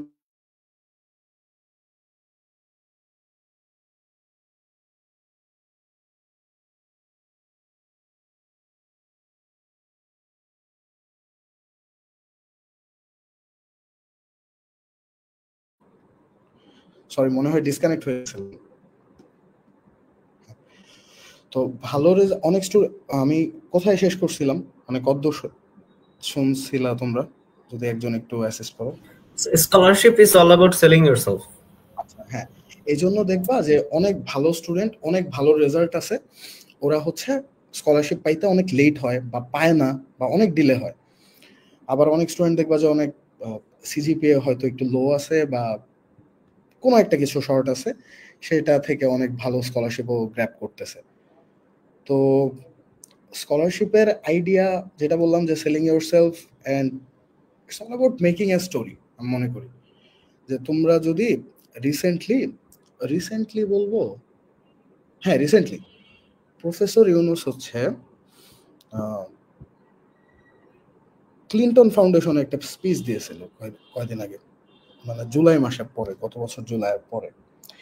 এই স্পিচটা তোমরা কেস স্টাডি হিসাবে দেখতে পারো, মানে প্রেজেন্টেশনটা সে কেমনে করছিল, 7 মিনিট 8 মিনিটে একটা স্পিচ, সে জাস্ট একটা স্টোরি বলছে কিভাবে কিভাবে শুরু করছে। তো যখন কোনো কিছু স্টোরি আকারে প্রেজেন্ট করা হয় সেটা অনেক বেশি বিলিভেবল লাগে। যেমন এই যে আমার রিকমেন্ডেশন লেটার সুপারভাইজার কি করছে, সে জাস্ট একটা স্টোরি বলছে যে ব্লা ব্লা, ফার্স্টে জেনেরিক কিছু লাইন তো আছেই যে ও ভালো ছেলে, ডিসিপ্লিনারি, এগুলো সবাই বলে ভাই, মানে কোন টিচার বলবে যে তুমি ভালো না, তাইলে ও রিকমেন্ডেশন দিচ্ছে কেন? বাট ওই যে ছোট ছোট স্পেসিফিক কিছু স্টোরি, তুমি একদিন টিচারের হয়তো 7 দিন টিচারের কাছে আলাদা করে গেছো একটা পড়া বুঝা নিতে, বা ওনার একটা প্রজেক্টে কাজ করার জন্য হচ্ছে তুমি সে 2টা সিটিতে দৌড়াদৌড়ি করছো, এই জিনিসগুলো থাকলে রিকমেন্ডেশন লেটারটা আরো বেশি বেটার মনে হয়। আমি অ্যাটলিস্ট ফিল করি এটা আমার জন্য কাজ করছে এখন পর্যন্ত এই মডেলটা। তো এভাবে নিতে পারলে ভালো। আরেকটা জিনিসে কেয়ারফুল থাকা উচিত, সেটা হচ্ছে টিচার যেন রিপ্লাই করে। মানে অনেক বড় প্রফেসরের কাছ থেকে রিকমেন্ডেশন লেটার নেওয়া হলো, সে রেসপন্সই করলো না, তাইলে তো আমার নিয়ে লাভ নাই। কেয়ারিং টিচার থেকে রিকমেন্ডেশন লেটার নেওয়াটা very necessary, probably must, very necessary বলবো না, প্রবাবলি মাস্ট। কারণ আমাকে একজন নোবেল লরিয়েট হচ্ছে সে রিকমেন্ড করলো, এখন আমার সম্পর্কে জানতে চাইছে ওর কাছে, ও হচ্ছে রেসপন্স করার টাইমই পায় নাই বা রেসপন্স করেই নাই, তাইলে তো ওই রিকমেন্ডেশন নিয়ে আমার কিছু একটা হবে না। তো রিকমেন্ডেশন নেওয়াটা নেসেসারি এদের কাছ থেকে। মানে টিচারদের কথা যদি বলি, অ্যাটলিস্ট কেয়ার করে রেসপন্সটা করবে, একটা ফর্ম পাঠাবে, যদি ফর্ম পাঠায় ফিল আউট করে দিবে, বা স্টুডেন্ট সম্পর্কে যদি সে 2 মিনিট একটা কনফারেন্স করতে বলে যে আপনি একটু কাইন্ডলি কথা বলেন আমাদের সাথে, স্টুডেন্টটা কেমন বা ও কেমন, এইটুক যেন বলে, ওই রকম টিচারের কাছ থেকে নেওয়া উচিত। আর রাইটিং এর ড্রাফট তো বললামই যে কিভাবে হওয়া উচিত। আর রিকমেন্ডেশন লেটার, আরেকটা কথা মাথায় রাখা উচিত যে রিকমেন্ডেশন লেটারে রাইটিং দিয়ে তোমাকে জাজ করতেছে কিনা এটা কোশ্চেন, রিকমেন্ডেশন লেটারটা দিতেছে আরেকজন, সো ওইটা দিয়ে তোমার জাজ করার কিছু নাই অ্যাকচুয়ালি। তো এটাই। থ্যাংক ইউ ভাইয়া। 2টা সাব কোশ্চেন থাকবে, একটা হচ্ছে in your opinion what are the things really impact scholarship application, কোন কোন স্পেসিফিক থিংগুলা বেশি ম্যাটার করে একটা স্কলারশিপ অ্যাপ্লিকেশনে। আরেকটা ব্যাপার হচ্ছে যে টিচার রিকমেন্ডেশন লেটার দিচ্ছেন তার সাথে শুধুমাত্র মেইলের মাধ্যমেই কন্ট্যাক্ট করা হচ্ছে কিনা, এই দুটাই জাস্ট একটা সাব কোশ্চেন। হ্যাঁ আচ্ছা, ফার্স্ট কোশ্চেনটা হচ্ছে যে কোন কোন জিনিস ম্যাটার করে। ফার্স্টে আমাদের পরিচয়, আমরা স্টুডেন্ট, সো ফার্স্টেই ম্যাটার করবে সিজিপিএ, মাস্ট, এটা মাস্ট। মানে এমন না পরে বলতেছি, মানে এটা মাস্ট। মানে একটা স্টুডেন্ট সিজিপিএ 4 ডেফিনেটলি হি স্মার্ট, তো এটা সব থেকে বেশি ম্যাটার করে প্রবাবলি। তারপরে হচ্ছে সবগুলা ছোট ছোট করে আসতে থাকে, সে রিসার্চ এক্সপিরিয়েন্স, ইন্টারন্যাশনাল জার্নির কথা বললাম। মানে আমি ভেঙেও দিচ্ছি এই কোশ্চেনটা, এটা কেন কেন ম্যাটার করে আমি বলতেছি। যে lab experience, work experience sometimes matter করে, সামটাইমস না। ওয়ার্ক এক্সপিরিয়েন্স রিলেভেন্ট হলে ম্যাটার করে। সে আমি পিএইচডি করতে যাব, আমি এখন মার্কেটিং এ 5 বছর কাজ করছি, তাতে কি যায় আসে প্রফেসরের? তো ওয়ার্ক এক্সপিরিয়েন্স যে খুব একটা ম্যাটার করে তেমন না। কিছু কিছু প্রফেসর চায় যে হ্যাঁ একটু প্রফেশনাল স্টুডেন্ট আসুক, আবার কিছু ম্যাক্সিমামই চায় না। সো ওয়ার্ক এক্সপিরিয়েন্স তেমন একটা ম্যাটার করে না। রিসার্চ এক্সপিরিয়েন্স ম্যাটার করে। আর কি ম্যাটার করে? এসওপি, হ্যাঁ, নিজে মোটিভেশন শো করতে আমি কতটা মোটিভেটেড, কারণ সিজিপিএ 4 ধারী অনেক স্টুডেন্ট ওয়ার্ল্ডে আছে যারা স্কলারশিপের অ্যাপ্লিকেশন করে। তো ডিফারেন্সটা মেক করে দেয় কি? আলটিমেটলি ডিফারেন্স মেক করে দেয় হচ্ছে কার মোটিভেশন কত দূর। আমার কাছে যদি 2টা ছেলে আসে, সে কথার কথা যে একজন ঢাকা থেকে আসলো, ঢাকার ভিতরে এসে বললো যে আমি এই কাজটা করবো, আরেকটা ছেলে এসে বললো ভাই আমি সেন্ট মার্টিন থেকে আসছি, শিপ নাই, ট্রলারে করে আসছি, ট্রলারে করে আইসা 3 দিন ধরে জার্নি করে এই পর্যন্ত আসছি। নর্মাল, আমি না, জাস্ট এভরিওয়ান প্রবাবলি অপরচুনিটিটা ওই ছেলেটারই দিবে আগে। তো মোটিভেশনটা এতটাই ম্যাটার করে। তো তারপরে হচ্ছে রিকমেন্ডেশন লেটার ডেফিনেটলি ম্যাটারস এ লট। আবার বলবো না, অনেক রিকমেন্ডেশন লেটারটা না অনেকটা ডাবল এজ সোর্ডের মতো। মানে যদি ভালো রিকমেন্ডেশন, মানে একটা ভালো রিকমেন্ডেশন লেটার স্টুডেন্টকে অনেক কিছু দিতে পারে, আবার রিকমেন্ডেশন লেটার না থাকলেও যে কিছু হয় তেমন না। কারণ হচ্ছে সে প্রফেসর রিকমেন্ডেশন লেটার রিপ্লাই দিল না, বা প্রফেসর অসুস্থ ছিল, anything can happen, professor, teacher, anyone. তো তখন কি করা? তখন স্টুডেন্টকে জাজ করা হয় বাকি যে ক্রাইটেরিয়াগুলো আছে এগুলা দেখে। তো দেখা গেল যে আমার সবগুলা ডকুমেন্ট বলতেছে আই এম গুড, আমার এডুকেশনাল ব্যাকগ্রাউন্ড এভরিথিং দিয়ে বলতেছে আই এম গুড। এখন আমার একটা টিচার রিকমেন্ডেশন দিলে উল্টাপাল্টা, তো ওরা প্রবাবলি স্কলারশিপ কমিটি সেন্সিবল হইলে জাজ করবে প্রবাবলি ওই টিচারকে আমার আগে, আচ্ছা হয়তো ওর পার্সোনাল কোনো গ্রাজ আছে এর উপর। যেমন বাংলাদেশে তো এই স্টোরিগুলো অনেক শোনা যায়, স্টুডেন্টকে অপমান করে পাঠায় দিছে, তোমার রিকমেন্ডেশন লেটার দিলে হচ্ছে আমার মানে কি বলে টিচিং এর ভ্যালু চলে যাবে, অনেক অনেক স্টোরি আছে এগুলো। তো আলটিমেটলি কি ওনারা পিএইচডি করে নাই, ওনারা পিএইচডি করছে, ভালো জায়গা থেকে পিএইচডি করছে, পারলে আর ওনার টিচার থেকে ভালো জায়গায় পৌঁছাইছে। তো ওনাদের জন্য হয়তো রিকমেন্ডেশন লেটার ম্যাটারই করে নাই। তো এইটা তো ফার্স্টে হচ্ছে সিজিপিএ। এখন আরেকটা জিনিস হচ্ছে অ্যাড করি আমি, সেটা হচ্ছে যে সিজিপিএ এর কোনো অল্টারনেটিভ কিছু আছে কিনা। হ্যাঁ, ডেফিনেটলি আছে। একটা সিজিপিএ একটা স্টুডেন্টে কম থাকতেই পারে, তো তার জন্য অল্টারনেটিভ কি, রিলেভেন্ট রিসার্চ এক্সপিরিয়েন্স, সে রিলেভেন্ট ইন্টার্নশিপ। যে এটা হইতেই পারে একটা স্টুডেন্টের লাইফে প্রবলেম চলতেছে ফার্স্ট ইয়ার, ওর রেজাল্ট অনেক খারাপ হয়েছে, যেমন সিজিপিএ হাই থেকে লোতে যাওয়া কিন্তু খুব ভালো কিছু দেখায় না। ফার্স্ট সেমিস্টারে 4, ফার্স্ট ইয়ারে 4, তারপরে কমতেছে কমতেছে কমতেছে, তো গ্রাফটা ডিক্লাইনিং হলে প্রবলেম।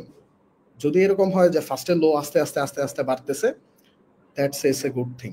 তো সিজিপিএর এই প্যাটার্নটা অনেক ভালো, যদি লো থেকে হাই ওঠে।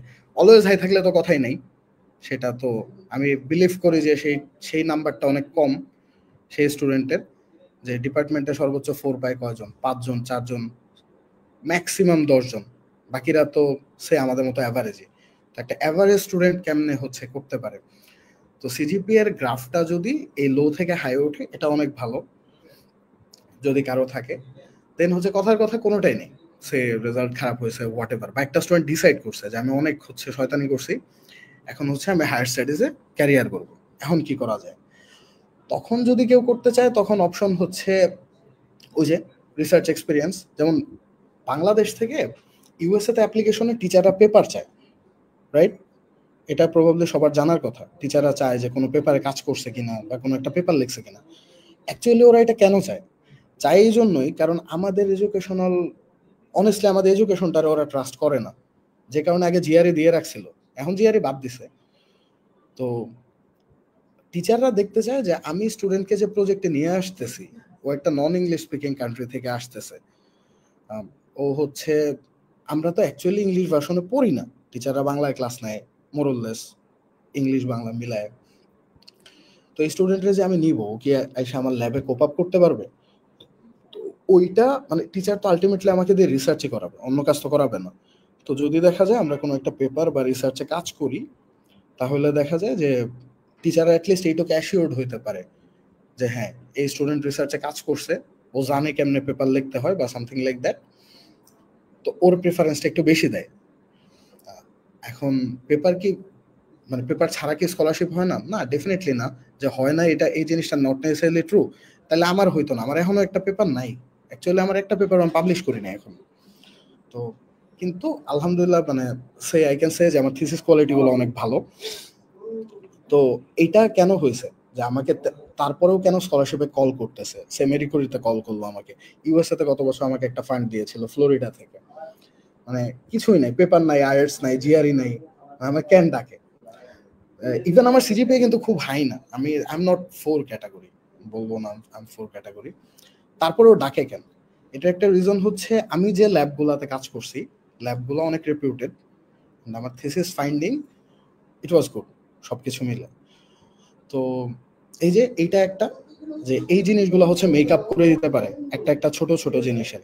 এখন আমি একটা ইন্টারেস্টিং একটা প্রশ্ন করি সবাই, যে আমাদের একটা প্রফেসর ছিল, he is big, he is very big, আমি এইটুকু বলতেছি, খুবই বিগ প্রফেসর, তার 1-1.5 লাখের উপর সাইটেশন আছে নামের পাশে।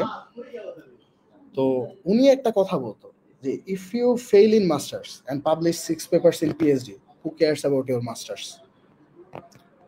কথাটা ভেরি ট্রু, একদমই ভেরি ট্রু কথাটা। যে আলটিমেট গোল হচ্ছে, যেমন 2019 কেমিস্ট্রি নোবেল লরিয়েট, সে হাই স্কুলে কেমিস্ট্রিতে ফেল করছে 3 বার মনে হয়, 3 বার না হলেও অ্যাটলিস্ট একবার করছে, এটা তার নিজের নোবেল স্পিচে সে বলছে। তো কি ম্যাটার করে সে ফেল করছে, তাতে কি যায় আসে, সে নোবেল পাইছে একটা টাইমে যায় আসে। এক্সকিউজ মি, আমাকে 1 মিনিট টাইম, তো সাউন্ড নয়েজ আসতেছে কি বাইরের কোনো? ওকে, একটু আর কনভারসেশন নয়েজ আসছে।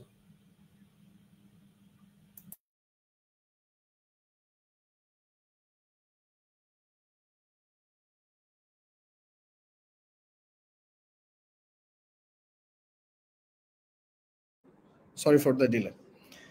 আচ্ছা, তো এইটা হচ্ছে এখন ম্যাটার করে, তো বললামই ফার্স্টে যে সিজিপিএ ভালো থাকলে ভালো, যদি সামারি করো সিজিপিএ ভালো থাকলে খুব ভালো, সিজিপিএ যদি ভালো না থাকে তাহলে হচ্ছে রিলেভেন্ট এক্সপিরিয়েন্সগুলো দিয়ে আস্তে আস্তে সেটা কভার করে ফেলা যায়। সেটা ভালো রিকমেন্ডেশন লেটার, সে রিলেভেন্ট রিসার্চ এক্সপিরিয়েন্স, সবগুলো মিলে স্কলারশিপ অ্যাপ্লিকেশন একটা প্যাকেজ। তুমি একটা প্যাকেট খুলবা, প্যাকেটের মধ্যে যত ভালো ভালো জিনিস পাবা তুমি সেই প্যাকেটটাই নিতে চাবা, আইডিয়াটা এটাই। তো এই তো।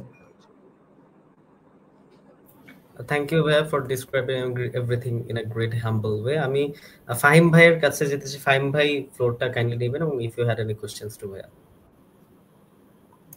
আসসালামু আলাইকুম ভাইয়া। সবাই তো কোশ্চেন করলো আর কি, যে motivation letter, reference letter, CGPA সবকিছু জানা হলো। তো এই স্কলারশিপটা যে আমরা পাবো, এই স্কলারশিপের পাওয়ার পরে এটাতে কোনো চ্যালেঞ্জিং এর বিষয় আছে কিনা? মানে যে কোনো স্কলারশিপ পেলে তো আমরা স্কলারশিপের মানে সুযোগও থাকে এবং অসুবিধাও থাকে। তো এই স্কলারশিপের অসুবিধাগুলো কি কি আর কি? আচ্ছা, ইন্টারেস্টিং। এটা কোশ্চেন আমি কখনো শুনি নাই, মানে স্কলারশিপের অসুবিধা, বাট আই ক্যান অ্যান্সার, কারণ আমি আমারই একটা এক্সপিরিয়েন্স দিয়ে শেয়ার করতে পারবো এটা। স্কলারশিপের অসুবিধা, you are bounded to a contract স্কলারশিপে থাকলে, তো ইচ্ছা মতো এক্সপ্লোর করা যায় না, এটা একটা problem. Problem in a sense, দেখা গেল যে তুমি একটা স্কলারশিপে পড়তেছো, সে ইরাসমাসে পড়তেছো, তুমি একটা কন্ট্রাক্ট সাইন করবা, কন্ট্রাক্ট সাইন করার পরে দেখা গেল 1.5 ইয়ারের মাথায় তোমার হচ্ছে সে একটা ফরচুন 500 কোম্পানি কল করলো কোনো একটা পজিশনের জন্য। তুমি কিন্তু কন্ট্রাক্ট ব্রিচ করে যাইতে পারবা না, তোমাকে কন্ট্রাক্ট ফুলফিল করে যাইতে হবে। অ্যান্ড তুমি যদি চলে যেতে চাও, হ্যাঁ ডেফিনেটলি দে কনসিডার, বাট যদি ক্ষতিপূরণ দাবি করে তোমার কিন্তু কিছু করার নেই। অ্যাকচুয়ালি সাধারণত টিচাররা এত খারাপ হয় না, কখনোই কেউ এত হার্শ হয় না, করে না। অ্যান্ড দুইটা কাজ তুমি একসাথে করতে পারবা না। যেমন আমার মাস্টার্স থিসিসের টাইমে আমি হচ্ছে একটা খুবই বিগ একটা কোম্পানিতে R&Dতে রিসার্চ ইঞ্জিনিয়ার হিসেবে জব করতাম। তো আমার সুপারভাইজার ফার্স্টে বলছে তুমি যদি দুইটা কন্টিনিউ করতে পারো গো ফর ইট, সমস্যা নেই। তো আমি ওই প্রজেক্টে জয়েন করছিলাম কারণ আমরা একটা নতুন প্রসেস ডেভেলপ করতেছিলাম, যেটা পরে পেটেন্ট হয়েছে অ্যাকচুয়ালি। তো আমি কোম্পানির নাম বলবো না, ইটস এ বিগ কোম্পানি। তো এইখানে বা নাম না বলি কি, আমার ফেসবুক প্রোফাইলে আছে, এটা বলেই দিই। মোরো ব্যাটারিজে কাজ করতাম আমি, মোরোর একটা গিগা ফ্যাক্টরি। তো R&Dতে, মোরোর R&Dতে সাধারণত পিএইচডি ছাড়া নাই। মাস্টার্সের আমরা মাত্র 2 জন ছিলাম, দুইটাই আমার প্রোগ্রামের স্টুডেন্ট। নর্মালি মাস্টার্স করে মোরোর R&Dতে রিসার্চ ইঞ্জিনিয়ার হিসেবে জব করবে, আনবিলিভেবল, এটা চিন্তাই করা যায় না। তো এর মাঝখানে একদিন আমার সুপারভাইজার এসে বলতেছে যে তুমি হচ্ছে তোমার পুরো টাইমটাই মাস্টার্স থিসিসে দাও। এখন হচ্ছে আর এটাতে তো আমি খুবই অল্প একটা টাইম কাজ করতাম। তো সুপারভাইজারে আমি আমার লজিকগুলো দিলাম যে কেন পারবো না বা কেন করব না। তো সুপারভাইজার বলতেছে, মানে সে জাস্ট কি তার মনের মধ্যে একটা মানে আলাদা একটু ইয়া আছে, প্যারা আছে যে স্টুডেন্ট কেন ফুল টাইম দিচ্ছে না আমাকে। মানে তার কথা হচ্ছে, আমি বলছি যে আমি তো তোমার ফুল টাইম দিতেছি, উইকলি 40 আওয়ার্স দেওয়ার কথা, আমি 60 আওয়ার্স দিতেছি তোমাকে, স্টিল তোমার কেন প্রবলেম হচ্ছে? কই বাকি আওয়ার্স তোমার রেস্ট করার জন্য। মানে সে তার স্টুডেন্টরে এত প্রোটেক্টিভ ওয়েতে রাখে, সে তার স্টুডেন্টকে রিসার্চের বাইরে আর কিচ্ছু করতে দিবে না। এরকম অনেক সুপারভাইজার থিঙ্ক করে। তো কোনো স্কলারশিপ প্রোগ্রাম যদি এইভাবে থিঙ্ক করে, তো আমাকে হচ্ছে ওদের কাছ থেকে রিজাইন দিতে হয়েছে। ইন্টারেস্টিংলি ওরা যেদিন আমাকে পার্মানেন্ট পজিশন অফার করে, ওদেরকে আমি রিজাইন লেটার দিয়ে দিয়েছি যে সরি আমি পারতেছি না।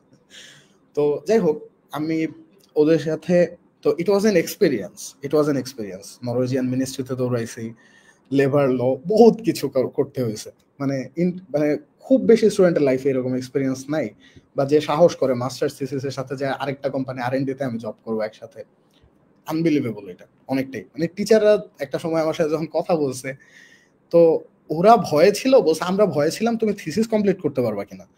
তো আমি পরে বলছি ইভেন আমার থিসিস ইট ওয়াজ গুড, যে মানে it was close to a PhD thesis, এতটা ভালো হয়েছে ওই থিসিসটা।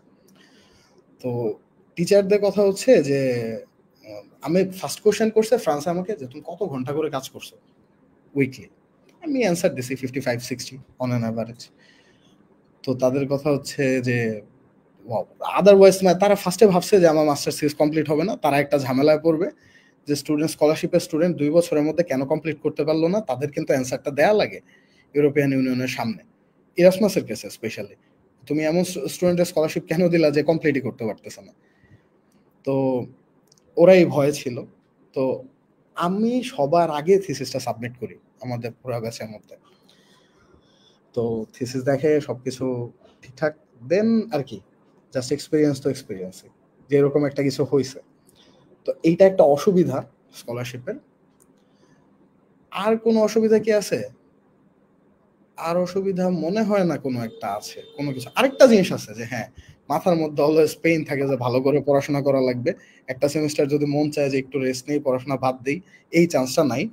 কারণ এমনি নিজে স্কলারশিপ স্টুডেন্ট, কোনো কোর্সে ফেল করলে তো শেষ, মানে মান সম্মান একটাও থাকে না নিজের। আর টিচার যদিও ইউরোপে এইভাবে কেউ কখনো বলে না, নিজের উপর একটা প্রেশার থাকে, সার্টেন প্রেশার থাকে যে মানুষের লাইফে অনেক কিছু হইতে পারে, এনিথিং ক্যান হ্যাপেন। যেমন আমাদের একটা ফ্রেন্ড ছিল রোমানিয়ার, ওই মেয়েটা চলে গেছিল ফার্স্ট সেমিস্টারের পরে, কারণ ওর হচ্ছে ফ্যামিলিতে অনেক প্রবলেম চলতেছিল। তো ওর মনে হয় খুবই ডিপ্রেশনে ছিল মেয়েটা। ওর রেজাল্ট ভালো করতেছিল, হুট করে হচ্ছে ওর দেখা গেছে প্রত্যেকটা ক্লাস টেস্টে 0 পাইতেছে, এভরিথিং। তো টিচাররা যখন এটা দেখছে যে অ্যাটলিস্ট ইরাসমাস মাস্টার্সে যারা যায় ওরা ট্রাই করলে হ্যাঁ হার্ডওয়ার্ক লাগতে পারে, বাট ইম্পসিবল কারোর জন্যই হয় না। তো যখন কথাবার্তা বলছে টিচাররা, দেখছে যে এই মেয়ে এত পরিমাণ ডিপ্রেস যে ওকে দিয়ে আসলে পসিবল না, তো নিজে থেকে উইথড্র করে চলে গেছে। তো বাইরের কোন ইউনিভার্সিটি হইলে দেখা যায় তো ও কি করতে পারতো, ও হচ্ছে যে পর্যন্ত পড়াশোনা করছে এই পর্যন্ত সেমিস্টারটা অফ করে দিতে পারতো। এখন এই তো। আর স্কলারশিপে পড়া আমার মনে হয় যে অ্যাডভান্টেজ গুলাই বেশি, কারণ ডিসঅ্যাডভান্টেজ আমার খুঁজতে হইতেছে ছোট ছোট করে যে কই কি হয়েছে মিনিমাম, বাট অ্যাডভান্টেজ অনেক। এই হ্যাঁ কোশ্চেনটা করার কারণ ভাই আপনিও চায়নাতে ছিলেন, কারণ চায়নাতে স্কলারশিপ দিলে আবার ওই স্কলারশিপের কন্ডিশন থাকে অনেক, তো এই কারণেই করা ও কোশ্চেনটা। স্কলারশিপে কন্ডিশনকে নেগেটিভলি নেওয়ার তো কিছু নাই, কারণ হচ্ছে স্কলারশিপের কন্ডিশন কি থাকে চায়নাতে, আমি চায়নাটা এখন জানি না, আমাদের ইউনিভার্সিটি এটা বলি, আমি জাস্ট এটা ওর জন্য রিলেভেন্ট হবে, বাকিরা মানে অনেক স্কলারশিপের কন্ডিশন থাকতে পারে, বা ইউএসএ তেও আমি দেখছি অনেকগুলোতে থাকে যে ক্লাসে এত সিজিপিএ মেনটেন করতে হবে, বা হচ্ছে এত পার্সেন্ট অ্যাটেন্ডেন্স প্রয়োজন, অ্যাটেন্ডেন্স বা প্লাস মার্ক। হ্যাঁ মার্কস হ্যাঁ, ডেফিনেটলি। এখন কথা হচ্ছে যে একটা ইউনিভার্সিটি যদি একটা স্কলারশিপের ক্রাইটেরিয়া আগে থেকে দিয়ে দেয়, ইউরোপিয়ানরা চাইনিজদের মতো না যে টার্মস গুলা পরে বলবে আগে ডকুমেন্ট সাইন করাবে, ইউরোপিয়ানরা আগে টার্মস গুলা দেখায় যে এটা টার্মস, এগ্রি করলে আসো, নাইলে দরকার নেই। তো যদিও ইরাসমাসে এরকম কোনো স্টুপিড কন্ডিশন নাই, আমি জানি চাইনিজরা অনেক স্টুপিড কন্ডিশন দেয়, তো আর সব তো দেয় চাইনিজে, বোঝার কোনো উপায় নেই। মানে যদি কেউ কি কি ডকুমেন্ট না বলবে মাঝে মধ্যে যে সাইন করো, তো কি এক ঝামেলা। তো এইরকম কিছু নাই, বাট যেটা হইতে পারে যে কোনো স্কলারশিপে যদি কন্ডিশন থাকে, কোশ্চেন করার মতো তো আসলে কিছু থাকে না। যেমন আমাদের ইউনিভার্সিটিতে আমরা যাওয়ার পরে জানলাম হচ্ছে থিয়ানজিনে ক্লাসের 30% কে হচ্ছে 30% বা 40%, 30% কে ফুল স্কলারশিপ দেবে, বাকিগুলো পার্শিয়াল, তারপরে গুলো সেলফ। তো একটা ছেলের সাথে একটা খুব অড কাহিনী ঘটে গেছিল, এনভায়রনমেন্টাল সায়েন্সে পড়তো থিয়ানজিনে। ওদের হচ্ছে একটা স্কলারশিপ পাইতো, ওরা প্রতি বছর বছর রিনিউ হইতো, প্রতি বছর বছর রিনিউ হওয়ার মধ্যে 2018 বা 19-এ প্রবাবলি ইউনিভার্সিটি হুট করে বলছে যে থিয়ানজিন গভর্নমেন্ট স্কলারশিপটা আর এক্সিস্টই করবে না এরপর থেকে। তো হুট করে একটা হিউজ বার্ডেন আসলো, ছেলেটা দেশে ব্যাক করলো। ইরাসমাসে এই প্রবলেম নাই, অ্যাকচুয়ালি মাস্টার্সে কোথাও এই প্রবলেম নাই, আমি অ্যাটলিস্ট আমি যতদূর জানি। তো এইগুলা কি disadvantage? I don't think so. কারণ হচ্ছে একটা স্কলারশিপে যদি কন্ডিশন দিয়েও নিয়ে যায়, স্টিল তো ভাই ও ফ্রি পড়াইতেছে।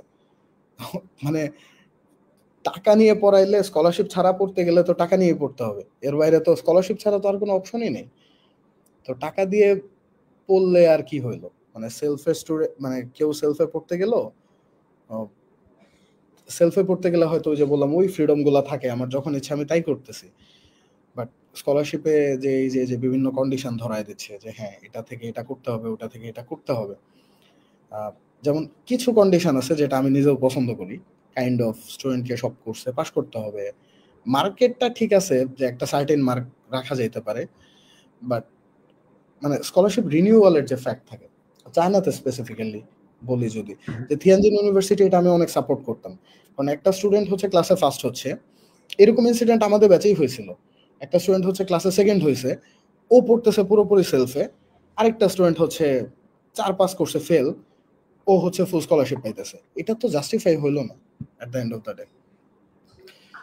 তো এইটা এখন এইটা আসলে অনেক কি বলবো ব্রড একটা কোশ্চেন, আর অনেক অনেক কিছু ম্যাটার করে এটার মধ্যে। যে আমার মতে যে যে কোনো কিছু পাওয়ার জন্য আগে প্রবাবলি ডিজার্ভ করাটা নেসেসারি, আমি বিলিভ করি এটা। তো স্কলারশিপের কন্ডিশন যদি এত হার্ড থাকে, আমি অ্যাপ্লাই করলাম না যদি মনে হয় আমি এই কন্ডিশনগুলো ফুলফিল করতে পারবো না। আর যদি আমার মনে হয় যে না আমি ফুলফিল করতে পারবো, I can go for it. এই তো। তো তবে চায়নার মতো পেঁচায় না ইউরোপ, এটা নিয়ে প্রবলেম নাই। ইউরোপ আমেরিকা চায়নার মতো পেঁচায় না। বুঝতে পারছি, মানে ইরাসমাস মুন্ডাস এই স্কলারশিপে মানে চায়নার মতো এরকম প্রবলেম নেই। না না না না, চায়না একটু বেশ, চায়না বলতে মানে চায়না সিএসসি তো পেঁচায় না, বাকিরাই তো পেঁচায়, সিএসসি তো ভালো। হ্যাঁ, বাকিগুলো প্রভিন্সিয়ালও মেই প্রবলেম, বা ইউনিভার্সিটি স্কলারশিপ গুলোতে আর কি। হ্যাঁ হ্যাঁ হ্যাঁ, এই মানে অনেস্টলি যে চায়না একটা খুব ডিফারেন্ট ব্রিড অফ কান্ট্রি ওয়ার্ল্ডের। ওরা মানে যখন যা ইচ্ছা তাই করে, এগুলা প্রবলেম পার্সোনালি ডিসকাস করা যাবে, এটা আসলে বাকি কারোর জন্য অ্যাপ্লিকেবল হবে না। আচ্ছা, আরেকটা কোশ্চেন আছে ভাই, আপনি যে মানে এটা মানে চায়নাতে যে ছিলেন, তো অ্যাজ এ ইন্টারন্যাশনাল স্টুডেন্ট হিসেবে আপনি হচ্ছে যে পরে মানে কি কি স্টেপ গুলো ফলো করে হচ্ছে যে আর কি অ্যাপ্লাই করে এই প্রোগ্রামে গেলেন আর কি স্কলারশিপ? এই যে যেগুলা ডিসকাস করলাম এটা সবার জন্যই সেম অ্যাকচুয়ালি, এটা শুধু চায়না না, এভরি আপনি কান্ট্রি। কি মানে এর মধ্যে বাংলাদেশে গিয়েছিলেন না চায়না থেকে সরাসরি হচ্ছে যে মানে ইউরোপে গেলেন? এমবাসি চেক না, করছিলেন? বাংলাদেশে গিয়েছিলাম আমি কোভিড এর ইয়ারটার আগে, হচ্ছে আমরা হচ্ছে চলে আসি বাংলাদেশে কোভিড ছড়ায় পড়ার আগে। তো তারপর থেকে তো দেশে আটকাই যাই। ইভেন আমি হচ্ছে ইরাসমাস পাইছিলাম 20-এ। মানে আমি যখন থিসিস লিখতেছি বসে বসে, বাংলাদেশে এক্সপেরিমেন্ট গুলো চায়নাতে করে ফেলছিলাম। তো মার্চে সাবমিশনের কথা, আমি হচ্ছে 2 মাস ধরে রাইটিং টাইমে মনে হয়েছে যে একটু দেশ থেকে ঘুরে আসি। তারপরে আস্তে আস্তে ছুটি এক্সটেন্ড হচ্ছে, তো বুঝলাম ঝামেলা একটা পাকাইছে, চাইনিজরা তো আগে কিছু বলবে না। তো স্কলারশিপ আমি হচ্ছে ব্যাচেলর থিসিস হাফ যখন লিখছি তখন আমি মেইল পাইছি, মানে ইরাসমাস পাইছি। তো অনেস্টলি এত বেশি এক্সাইটেড ছিলাম যে থিসিস ডিফেন্ডও করতে ইচ্ছা করতেছিল না। পরে মনে হয়েছে যে ডিফেন্ড না করলে তো ভাই আমায় নিবেও না। তো আচ্ছা, তো ইরাসমাস পাইলাম, তারপর 1 বছর আটকায় গেলাম কারণ বাংলাদেশ ইন্ডিয়ার বর্ডার অফ ছিল। তো পার্সোনালি আমার জন্য ওইটা অনেক ভালো হয়েছে, কারণ আমি ফ্যামিলির সাথে টাইম কাটাইতে পারছি। তারপরে 21-এ গেলাম, মাস্টার্সের পরে সিমিলার স্টোরি, মনে হয়েছে যে থাক 1 বছর হচ্ছে নিজের জন্য দেওয়া উচিত, আবার ব্রেক নিলাম। So far so good. তো এইটা নিয়ে প্রবলেম নাই, প্রসেস সেম, জাস্ট অ্যাপ্লিকেশন নিজের সিটিজেনশিপ যে কান্ট্রি, এই কান্ট্রি অ্যাপ্লিক্যান্ট হিসেবেই সবাইকে কাউন্ট করে। তো অ্যাপ্লিকেশন যেখান থেকেই করা হোক, স্টোরিজ আর দ্য সেম। আর যদি হ্যাঁ কান্ট্রি স্পেসিফিক কিছু বিষয়বস্তু থাকে যে একটা ইউনিভার্সিটিতে পড়া হয়েছে, এটা সাধারণত আমি দেখি নাই কখনো যে বাংলাদেশি পাসপোর্ট অন্য দেশের এম্বাসি থেকে কিছু করতেছে। করা যায় সে তুমি 2 বছর ধরে টানা চায়নাতে আছো, তখন হয়তো কোনো একটা দেশ বলতে পারে তুমি বাংলাদেশ এম্বাসিতে যাইতে পারতেছো না, চায়নার এম্বাসি থেকে করো। বাট ডেফিনেটলি তোমার হোম কান্ট্রিতে কোনো প্রবলেম নেই। মানে সামটাইমস এটা হয় যে হয়তো তোমার বলবে যে কোনো একটা দেশে এম্বাসি বলবে যে তোমার হোম কান্ট্রি থেকে অ্যাপ্লিকেশন করো, যেখানে আসো এখান থেকে না। তো এটা হয় সামটাইমস, এর বাইরে আর কিছু না। বুঝতে পারছি। আর বাকি প্রসেস সবার জন্যই সেম। মানে খুব ভেঙে ভেঙে বললে 3rd ইয়ার 1st সেমিস্টারে টিচারের পেছনে দৌড়াইতে হবে যে রিকমেন্ডেশন লেটার কে দিবে, 10 জনের নাম লিস্ট করবা, মানে একদম স্পেসিফিক্যালি 10 জন থেকে 5 জনের নাম লিস্ট করবা, তারপরে নিজে চুজ করবা যে কার কারটা নিলে বেটার হবে, যে কোন টিচারের, মানে সবগুলা ক্রাইটেরিয়াগুলো তো আমি বলছি যে এই ক্রাইটেরিয়াগুলো ফলো করা, কে রেসপন্স করবে, কে কতটা ভালো দিতেছে। এখন এমন একটা টিচার আছে যে হচ্ছে ধরো সবাইকে সেম রিকমেন্ডেশন লেটার দেয়, আচ্ছা, it can B A problem sometimes. Sometimes. আচ্ছা ভাই, আরেকটা কথা, আপনি কি মানে একটা স্কলারশিপে মানে এই স্কলারশিপে শুধু অ্যাপ্লাই করছিলেন নাকি আরো অনেক স্কলারশিপ অ্যাপ্লাই করছিলেন অনেকগুলো? শুধু একটাতেই নাকি অনেকগুলোতে করছিলেন? ইরাসমাস করেছি একটাতেই, আর চায়নাতে হচ্ছে পড়াশোনা করলে যেটা হয়, আমার সুপারভাইজার আমার জোর করে হচ্ছে থিয়ানজিন ইউনিভার্সিটিতে অ্যাপ্লাই করাইছিল সিএসসি তে। তো আমার এক পর্যায়ে তারে বলতে হয়েছে যে আমি হচ্ছে পড়াশোনা ছেড়ে দিছি, আমার ভালো লাগে না পড়াশোনা করতে। তো একরকম এটা বলে আমার থিয়ানজিন থেকে অ্যাডমিশন ক্যান্সেল করাইতে হয়েছে। অফিসিয়ালি আমি 2022 পর্যন্ত থিয়ানজিনের স্টুডেন্ট ছিলাম, মানে আমার মেইলে প্রতিদিন মেইল আসতো যে ক্লাসে অ্যাটেন্ড করো, ক্লাসে অ্যাটেন্ড করো, ক্লাসে অ্যাটেন্ড করো। আমি ওদের বলতেছিলাম যে একদম বিশাল লাস্টে যে আমার অ্যাডমিশনটা ক্যান্সেল করো, কিন্তু সুপারভাইজার যাই হোক আমি যাই না কেন, সে আমারে চাইতো কাজ করতে। তো এই তো লাকিলি সে যেটা নিয়ে ঝামেলা করেনি এখন, আর ঝামেলা করার তার কোনো রাইটসও নাই অ্যাকচুয়ালি। তো আপনাদের সময় তো করোনা ছিল, মানে আপনাদের যখন গ্রাজুয়েশন করছেন ওই সময়টাতে করোনার প্যান্ডামিক ছিল, তাই তো ভাইয়া? হ্যাঁ হ্যাঁ হ্যাঁ, আমরাও তো ভাগে ব্যাচ যারা আপনাদের সময় কি এইচএসকে 4 এর যে সার্টিফিকেটটা ইউনিভার্সিটি শো করতে হয়, দেন গ্রাজুয়েশন সার্টিফিকেট? আমাদের ছিল না, ও আমাদের ছিল না। এন্ড আমি একটা ল্যাঙ্গুয়েজও পারি না, আমি শুধু দুইটা ল্যাঙ্গুয়েজ পারি, বাংলা আর ইংলিশ। এন্ড আমি প্রবাবলি কোনো কিছু শিখতে চাই না, এটা চায়না থাকতেও বলতাম। মানে এটা আমার একটা মোটিভেশন, যদিও মনে হয় ইউরোপিয়ান একটা শিখতে হবে, যা বুঝতেছি এই ইগো ধরে রাখলে আর হবে না আমারে দিয়ে। তো চায়নাতে আগে ছিল না, আমাদের সময় ছিল না লাকিলি, যে এইচএসকে 4 এর সার্টিফিকেটটা দেয়া লাগে। এখন তো দিতে হয় যতদূর শুনছি। আমাদের সময় আমাদের পড়াইছিল এইচএসকে 3 পর্যন্ত পড়াইছে, তো কি লিখতাম কি রিটেনে কেমনে মার্ক পাইছে আমার এখনো মনে নাই। তবে বুঝতাম, আমি 80-90% চাইনিজ বুঝতাম যখন চায়না থাকতাম অ্যাটলিস্ট। মানে oral Chinese it was good, বলবো না যে খারাপ ছিল, কিন্তু এখন মনে হয় না কিছু, এখনো বুঝি মোরাললেস কিছু কিছু বুঝি না যে তা না, কিন্তু সার্টিফিকেট হ্যাঁ চলার মতো ওটা থাকলে এমনিও শিখে যাওয়া যায়, ওটা যে যেখানেই থাকুক ওটা এমনিই শিখে যাবে, দুনিয়ার যে যেখানেই থাকুক ওটা শেখা ইজি। চাইনিজের প্রবলেম তো রিটেনটাই। হানজি ক্যারেক্টার যেগুলো, ওগুলো তো অনেক বেশি কঠিন। জীবনে লেখিও নাই, মানে লেখছি পরীক্ষায় কি কি লেখছি কেমনে লেখছি নো আইডিয়া। ল্যাঙ্গুয়েজ কোর্সের এক্সাম আসলে কি কি হইতো আমাদের। এটা থিয়ানজিন ইউনিভার্সিটি একটা মজা ছিল। থিয়ানজিন ইউনিভার্সিটি আমি কখনো দেখি নাই কোর্সের থেকে ল্যাঙ্গুয়েজে বেশি নজর দিতে। আর থিয়ানজিনের হচ্ছে একটা সিক্রেট হচ্ছে থিয়ানজিন খুবই হাই র্যাঙ্কড, মানে কেমিক্যাল ইঞ্জিনিয়ারিং ডিপার্টমেন্টটা খুবই হাই র্যাঙ্কড ওয়ার্ল্ড ওয়াইড, এখন মনে হয় 28th ওয়ার্ল্ডে। এই বছর হচ্ছে আপনার থিয়ানজিন ইউনিভার্সিটিতে হচ্ছে আপনার জব পারমিট দিতে, এটা অনেক ভালো করছে। হ্যাঁ হ্যাঁ, থিয়ানজিন ওই দিনে আমাদের হচ্ছে এখনো মেল পাঠায় যে যাই হোক ওদের কথা আলাদা। তো আমরা হচ্ছে কেমিক্যাল ইঞ্জিনিয়ারিং এর ইন্টারন্যাশনাল ব্যাচের মধ্যে সেকেন্ড ব্যাচ, আমাদের ব্যাচে যাওয়ার আগে বাংলাদেশি নেয় নাই 16 বছর থিয়ানজিন। তো যাই হোক, তো এরপরে মানে আমার আপনাকে অসুবিধার কথা বলার কারণ হচ্ছে এই যে এই রিসেন্ট ইয়ারে মানে স্কলারশিপ চলে গেছে নামথং ইউনিভার্সিটিতে অনেকের, মানে শুধু চাইনিজ ল্যাঙ্গুয়েজে ফেল করছে, বেসিক চাইনিজে ফেল করছে, ওদের স্কলারশিপ চলে গেছে। এইটা বললাম তো, এটা ইট অল ডিপেন্ডস অন মানে চাইনিজ ইউনিভার্সিটিজ, ওরা এক এক ইউনিভার্সিটি একভাবে অ্যাপ্রোচ করে। এন্ড থিয়ানজিনের এক্সপেরিয়েন্সটা very different from other Chinese universities. আমি এটলিস্ট যতদূর দেখছি বা সবার কাছে শুনছি, রিসেন্টলি জানি না কি অবস্থা, তবে আমাদের সময় পর্যন্ত থিয়ানজিন ওয়াজ লাইক এ হেভেন, এটুকু বলতে পারি। আদার দেন একাডেমিক প্রেসার, 3 বার করে অ্যাটেন্ডেন্স নিত ক্লাসে, মানে এখনো নেই ভাই, এখনো নেই। মানে অনেকে আমরা সকাল 8টার সময়, অনেক সকাল হয়ে যায় তো অনেকে যায় না, রুম থেকে অ্যাটেন্ডেন্স দেয়, তো টিচার আবার হচ্ছে পরবর্তীতে আবার অ্যাটেন্ডেন্স নেয়।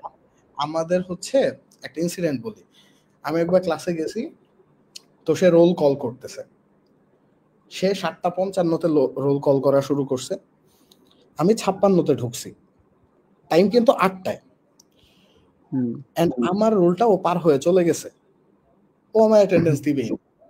বললাম কেন, এখনো 5 মিনিট টাইম আছে, 4 মিনিট টাইম আছে, তুমি দিবা না কেন? তোর কথা হচ্ছে না, আমি রোল কল করার আগে তোমার আসতে হবে। পরে ক্লাস থেকে বাইরে হয়ে চলে আসছি, যে করলাম না তোমার ক্লাস, কি যায় আসে। যাই হোক, এইসব অ্যারোগেন্সির জন্য আমার স্কলারশিপে আমি বিশাল বাস পাইছিলাম চায়নাতে, মানে এগুলা ছিল আমার মধ্যে, এগুলা রিকমেন্ডেড না, এগুলা নট গুড বিহেভিয়ার স্টুডেন্টের জন্য। অ্যাটলিস্ট মানে ফ্রেন্ডদের জন্য প্রতিবাদ করতে গেছি, বহুত কিছু হয়েছে এগুলাতে, চায়না একটা ইন্টারেস্টিং কান্ট্রি, মানে হ্যাঁ ভেরি ইন্টারেস্টিং। কালচারটা অনেক মানে আমার ভাই মানে আপনি যে ইরাসমুন্ডাস পেলেন ওই স্কলারশিপে যে গেলে আপনি তো অনেকগুলো মানে দেশ হচ্ছে যে আপনার অনেকগুলো দেশ মিলেই তো হচ্ছে যে আপনার একটা ডিগ্রি আর কি দেয়। তো যে বিভিন্ন দেশের যে কালচার গুলো, তো ওই কালচার গুলো সম্পর্কে একটু বলেন এখন আমাদের, মানে কেমন কি কালচার। কালচার পোল্যান্ডে যে মনে হয়েছে কি, পোল্যান্ড ধরো পোল্যান্ডের কথা বলি ফার্স্টে। পলিশরা হচ্ছে খুবই হার্ড ওয়ার্কিং, মানে প্রবাবলি আমার দেখা one of the most hard working people after Chinese. Hard ওয়ার্কে চাইনিজদের থেকে বেশি কেউ নাই। তো পলিশরা মানে পোল্যান্ড কান্ট্রিদের দিকে এত ফোকাস না, মানে আমাদের সাবকন্টিনেন্ট ইউরোপ বলতে তো আমরা চিনি কারে, জার্মানিরে আর প্রবাবলি ইতালিরে, আর কারো কথা কিন্তু আমরা জানি না। আর ইউরোপ বলতে ইউকে আর জার্মানি, এই দুটা দেশ। বাট আমি একটা কোশ্চেন করব, what do you think Europe lead করে কারা? Who do you think? Europe lead করে ইউরোপের কিছু মানে স্পেসিফিক কান্ট্রি আছে এন্ড অলসো আমেরিকা মেবি। একটা কান্ট্রি ইউরোপে সব থেকে পাওয়ারফুল এন্ড লিড করে ওরা, আমি বলি সেটা হচ্ছে ফ্রান্স। জার্মানি আর ফ্রান্স জার্মানি মানে ফ্রান্সের তুলনায় ওদের কোনো ইনফ্লুয়েন্সই নাই, মানে আছে, France is on another level you can say. তো ইউরোপের বিষয় হচ্ছে, কারণ ফ্রান্স সম্পর্কে আমরা এতটা জানি না কেন, কারণ হচ্ছে আমরা তো ভাই ফ্রেঞ্চ কলোনি ছিলাম না, আমরা ব্রিটিশ কলোনি ছিলাম। এখনো ব্রিটেনদের মনে করি যে হ্যাঁ ইউকের education quality is good, very good, এটা নিয়ে কোনো ডাউট নেই। কিন্তু if you say about France, মানে ওরা ইউএস এর level, France, Spain, Germany, Italy কেউই খারাপ না, বাট ফ্রান্স একটু অন্য লেভেলে। তো এডুকেশন কোয়ালিটি ইউরোপিয়ান ইউনিয়নে পুরাটাই ভালো, যেখান থেকেই শুরু করা হোক। ইউরোপিয়ান ইউনিয়ন একটা কমন স্ট্যান্ডার্ড মেনটেন করে এডুকেশনে। আর ইন্টারন্যাশনাল এক্সপিরিয়েন্সের মধ্যে যে ওটা পোল্যান্ডে হচ্ছে, পলিশরা প্রচন্ড হার্ডওয়ার্কিং অ্যান্ড খুবই ফ্লেক্সিবল। পোল্যান্ডে হচ্ছে ক্লাসে যাওয়া ম্যান্ডেটরি না পোল্যান্ডের ইউনিভার্সিটিতে। ইরাসমাসে এটা একটা মজা আছে, ইরাসমাসে হচ্ছে তুমি যখন যে লোকাল ইউনিভার্সিটিতে যাবা, ওই ইউনিভার্সিটির রুলস অনুযায়ী তোমার হচ্ছে পড়ানো হবে। তো পোল্যান্ডে আমাদের লেকচার ম্যান্ডেটরি ছিল না, তো আমিও ক্লাসে যাইতাম না, ঘুমাইতাম, বাইরে ঘুরতে যাইতাম, হোয়াট এভার। তো ফ্রান্সে যে স্টোরিটা কমপ্লিটলি ডিফারেন্ট হয়ে গেছে। ফ্রান্সে যে হয়েছে 7:45 1 মিনিট আগে হইলেও ক্লাসে ঢুকতে হবে, অ্যান্ড 5:45 পর্যন্ত ক্লাস, কোনো স্লাইড দিবে না, কিচ্ছু দিবে না। 2.5 ঘন্টা 2 ঘন্টা 10 মিনিট বা 1 ঘন্টা 45 মিনিটের লেকচার, যা খাতায় নোট করতে পারলে করো, নাইলে চুপচাপ বসে থাকো। পরীক্ষা যে দিবা, কই থেকে পড়াশোনা করবা, বইও তো নাই, স্লাইডও তো দিচ্ছে না। তো আলটিমেটলি ইট ওয়াজ এ হেক্টিক সেমিস্টার, আমাদের প্রোগ্রামের সব থেকে টাফেস্ট সেমিস্টার ওটা। মানে ওইখানে ওই যে বিগ প্রফেসরের কথা বললাম, উনি তো ফ্রান্সের স্কুলগুলো অনেকটা কিন্ডার গার্ডেনের মতো, মানে টিচাররা পারলে মানে মাইর দেওয়া বাদে সবটাই করে, অ্যাকচুয়ালি জাস্ট বেদ দিয়ে পিটায় না, বাকি পুরাটাই করে। অ্যাটলিস্ট ওই রকম এনভায়রনমেন্ট, মানে ফ্রান্সের ইউনিভার্সিটিতে ঢুকলে মনে হয় যে টিচার সর্বা, এটা গুগলে সার্চ করে দেখতে পারো যে ফ্রেঞ্চ স্কুলগুলো প্রচন্ড হার্ড। তো ফ্রান্সে কমপ্লিটলি ডিফারেন্ট এক্সপিরিয়েন্স। তারপরে গেলাম স্লোভেনিয়ার এনভায়রনমেন্ট হচ্ছে, মানে ফ্রান্সের একটা মানুষ প্রচন্ড মেন্টাল প্রেশারে থাকে, স্পেশালি স্টুডেন্ট, মানে ভয়ঙ্কর মেন্টাল প্রেশার, যে অ্যাজ ইফ ময়রা যায় যে অবস্থা, এমন টাইপ লাগে। আমি অনেক স্টুডেন্টের কাছে ফ্রান্সে যারা পড়াশোনা করছে অনেকের এরকমই আছে, 2-3 সপ্তাহ পরে হয়তো ফোন পাইছি যে ভাই আমি মনে হয় পারবো না, আমি চলে যাই, মানে হচ্ছে না আমার দিয়ে। তো ফ্রান্সে ফার্স্ট 5 উইকস পার করাটা খুব নেসেসারি, করতে পারলে ভালো। অনেকেরই হয়, এতটা প্রবলেম হয়, নট নেসেসারিলি সবার হয়, তো অনেকের কাছেই নর্মাল গেছে। এরপরে আসো হচ্ছে স্লোভেনিয়া এমন একটা কান্ট্রি, তোমার এই দুইটা কান্ট্রি কম্বাইন্ড যে পরিমাণ কাজ করছো তুমি ফার্স্টের, আমি অ্যাটলিস্ট ফিল করছি যেটা এই দুই কান্ট্রির থেকে বেশি কাজ করাইছে আমাদের দিয়ে, কিন্তু কোনো মেন্টাল প্রেশার নেই, মানে এনভায়রনমেন্ট এত এনকারেজিং আর গ্রোয়িং, ওইখানে মানে একটা স্টুডেন্টে 24 ঘন্টা কাজ করাইলেও প্রেশার ফিল করবে না, এইটা। আর নরওয়ে কি, নর্ডিক কান্ট্রি মানে শান্তি, অনেক বেশি শান্তি নরওয়ে, মানে লাইফ টু স্লো। নরওয়েতে এক্সট্রা কাজ করতে গিয়ে আমি ওয়ার্নিং খাইছি, মানে আমি আমার সুপারভাইজার এক্সট্রা ওয়ার্নিং খাইছি আমরা, যে উইকেন্ডে কেন কাজ করতেছি, তো নরওয়ে হচ্ছে এমন একটা জায়গা, লাইফ স্ট্যান্ডার্ড খুব হাই নরওয়েতে, মানে খুবই হাই। নর্ডিক আলাদা ক্লাস। আবার নর্ডিকের প্রবলেম আছে, যেমন এডুকেশনাল ক্যারিয়ারের জন্য নর্ডিক কে ভালো, নট নেসেসারিলি। ফার্স্টের যে 4টার কথা বললাম, ওয়েস্ট ইউরোপ, ওই France, Spain, Germany, Italy, plus হচ্ছে ধরো ইউকে, ইউএস, এদের এডুকেশনাল কোয়ালিটি নর্ডিক থেকে ফার ফার বেটার, এই আর কি। তো মানে আমরা ইরাসমাস এই স্কলারশিপ বা ছাড়াও তো আরো অনেক স্কলারশিপ আছে, তো যে কান্ট্রিগুলোর নাম বললেন ওই কান্ট্রিগুলোতে আগে ফার্স্ট ট্রাই করা উচিত, তাই তো? কারণ ওগুলো ওই দেশগুলো আসলে এডুকেশন কোয়ালিটি আসলে ইউরোপের education quality everywhere is good. ইউরোপের এডুকেশন কোয়ালিটি পুরাটাই ভালো। আমি তোমার একটু কাইন্ড অফ দায়িত্ব নিয়ে বলতে পারি, প্রত্যেকটা কান্ট্রিতেই ভালো এডুকেশনাল কোয়ালিটি। এরপরে আসতেছো তুমি হচ্ছে ইন্ডাস্ট্রি বা তোমার নেক্সট অপরচুনিটি গুলাতে। যেমন নরওয়ের কথা যদি বলো, নরওয়ে খুবই rich country, everything is good, but নরওয়েতে কিন্তু পিএইচডি স্কলারশিপ থাকে ডিপার্টমেন্টের মাত্র 4টা, 5টা, 2টা, কারণ ওদের হচ্ছে সায়েন্সের ফান্ড একদমই নাই বললেই চলে, মানে খুবই কম ফান্ড বলা যায়। তো আলটিমেটলি পিএইচডি অপরচুনিটি নরওয়েতে আমার নিজের ছিল, আমি ছেড়ে দিছি নরওয়েতে। আবার ভালো দিক হচ্ছে নরওয়েতে হচ্ছে ধরো তুমি পিএইচডি শেষ করার সাথে সাথে পিআর পেয়ে যায় মানুষ। তো আমার পার্সোনাল এক্সপিরিয়েন্স যেটা বলে যে নরওয়েজিয়ান একটা পিএইচডি স্টুডেন্ট আর একটা ফ্রেঞ্চ পিএইচডি স্টুডেন্ট দাঁড়াইলে ফ্রেঞ্চটা ভ্যালু বেশি পায়, এটা আমার কাছে মনে হয়েছে। তো এই তো, কিন্তু হ্যাঁ আমি এটা বলবো না যে তফাৎটা একদম ধরো আহামরি আর কি, মানে ইউরোপে আসলে ভালো আর কি। আপনার কাছে মনে হচ্ছে যে ফ্রান্সটা একটু বেটার আর কি? সবচেয়ে বেটার বলবো না, জার্মানি তুমি কেমনে বাদ দাও, বা স্পেন, ইতালি এদেরই বাদ দাও কেমনে? না মানে এই কয়েকটা কান্ট্রি আর কি, এগুলো এই 4টা হচ্ছে কি এডুকেশনাল বিষয় নিয়ে খুবই সিরিয়াস, মানে ওদের ইন্ডাস্ট্রি আছে। যেমন ফ্রান্স জার্মানি কেন এত বেটার বলতে পারো, ফ্রান্সে হচ্ছে ডিফেন্স ইন্ডাস্ট্রি আছে। তো একটা দেশে ডিফেন্স ইন্ডাস্ট্রি থাকা মানে ওদের সায়েন্স এন্ড টেকনোলজি খুবই হাই হবে, এটা খুবই সিম্পল। তো তুমি জাস্ট লুক আউট। অ্যান্ড আরেকটা কান্ট্রি আছে এশিয়া থেকে, ওটা পরে বলতেছি, যে কয়টা কান্ট্রিতে ডিফেন্স ইন্ডাস্ট্রি আছে ওদের ইউনিভার্সিটি ভালো না হলে ডিফেন্স ইন্ডাস্ট্রি হবে কেমনে? তো পসিবল না। তো আলটিমেটলি তুমি যদি ধরো বাংলাদেশের কথাই বলি, আমরা যদি বাংলাদেশে এখন সে ফাইটার জেট বানাইতে যাই, তো ফাইটার জেট তো আমরা এই যে অবস্থায় আছি এই অবস্থায় বানানো পসিবল না। আলটিমেটলি তোমার একটা রিসার্চ ইনস্টিটিউট করতে হবে, তোমার হচ্ছে ল্যাব বানাইতে হবে, তোমার টাকা ঢালতে হবে। অ্যান্ড যখন তুমি অনেক ভালো ইনোভেশন করবা, ইউএসএ নাম্বার 1 কান্ট্রি কেন, ওয়ার্ল্ডের নাম্বার 1 ডিফেন্স কান্ট্রি। চায়না এত, মানে চাইনিজ ইউনিভার্সিটি বাংলাদেশিদের জন্য এক্সপিরিয়েন্সটা ডিফারেন্ট, বাট ওয়ার্ল্ড র্যাঙ্কিং কিন্তু অন্যরকম কথা বলে। ওয়ার্ল্ড র্যাঙ্কিং এ যা দেখো চাইনিজ ইউনিভার্সিটিতে ভর্তি কেন, এই যে চাইনিজ মিলিটারি আছে, মানে সবকিছুই আছে এখানে। তো হ্যাঁ, দ্যাটস দ্য থিং, যে তো এই কারণে আমি মনে করি যে নর্ডিকের থেকে এদের এডুকেশন কোয়ালিটি ভালো, বাট আদার অনেক, মানে ইউরোপ না মোরললেস সেম, আমি বিলিভ করি যেটা মোরললেস। ইস্টার্ন ইউরোপটা বাদে, ইস্টার্ন ইউরোপটা অ্যাভয়েড করা ভালো যদি ফান্ডের প্রবলেম না থাকে। West Europe, Nordic similar. বেশি শান্তি চাইলে নর্ডিকে যাও, অনেক বেশি কস্টিং, সে ফ্রান্সের থেকে 1.5-2 গুণ বেশি কস্টিং নর্ডিকে।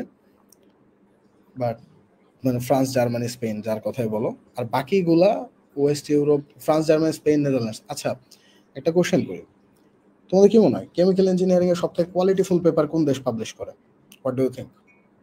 অ্যাটলিস্ট আমি 2021 এর ডেটা দিতে পারবো। সবথেকে qualityful plus impactful chemical engineering,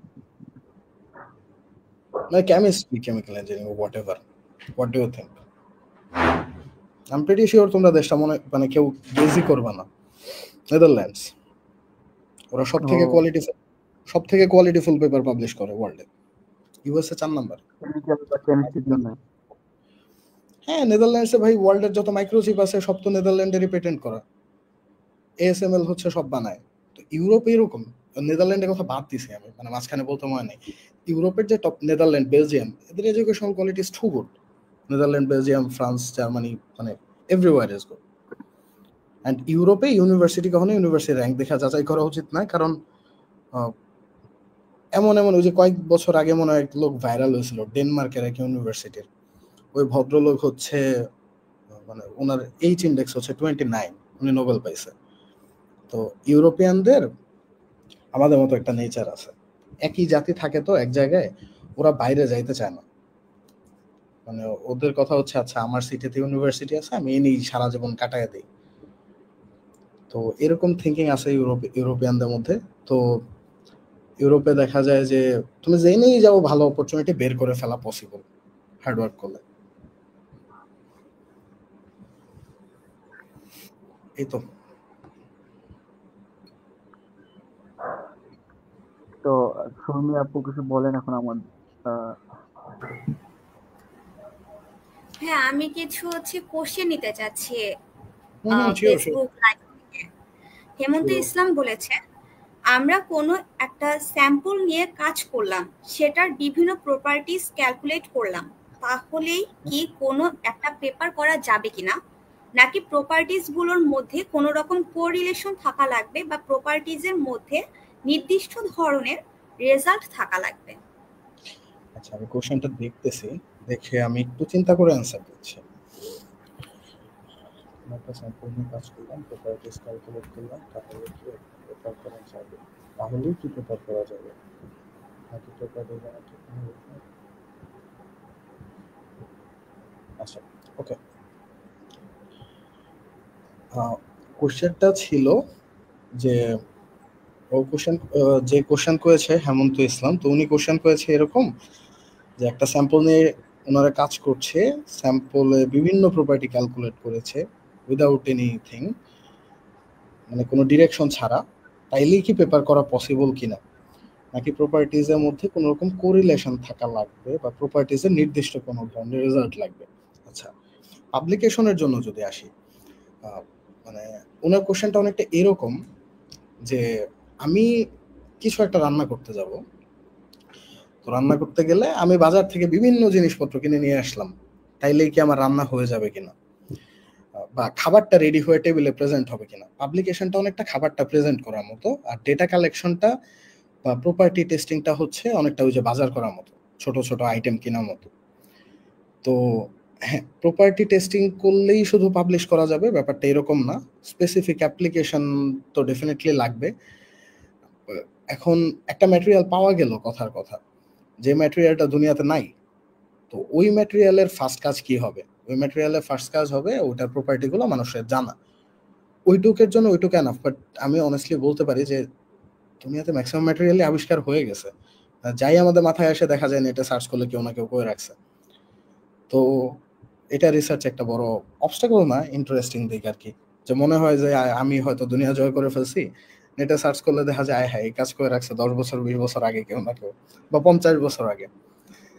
তো এটা গেল।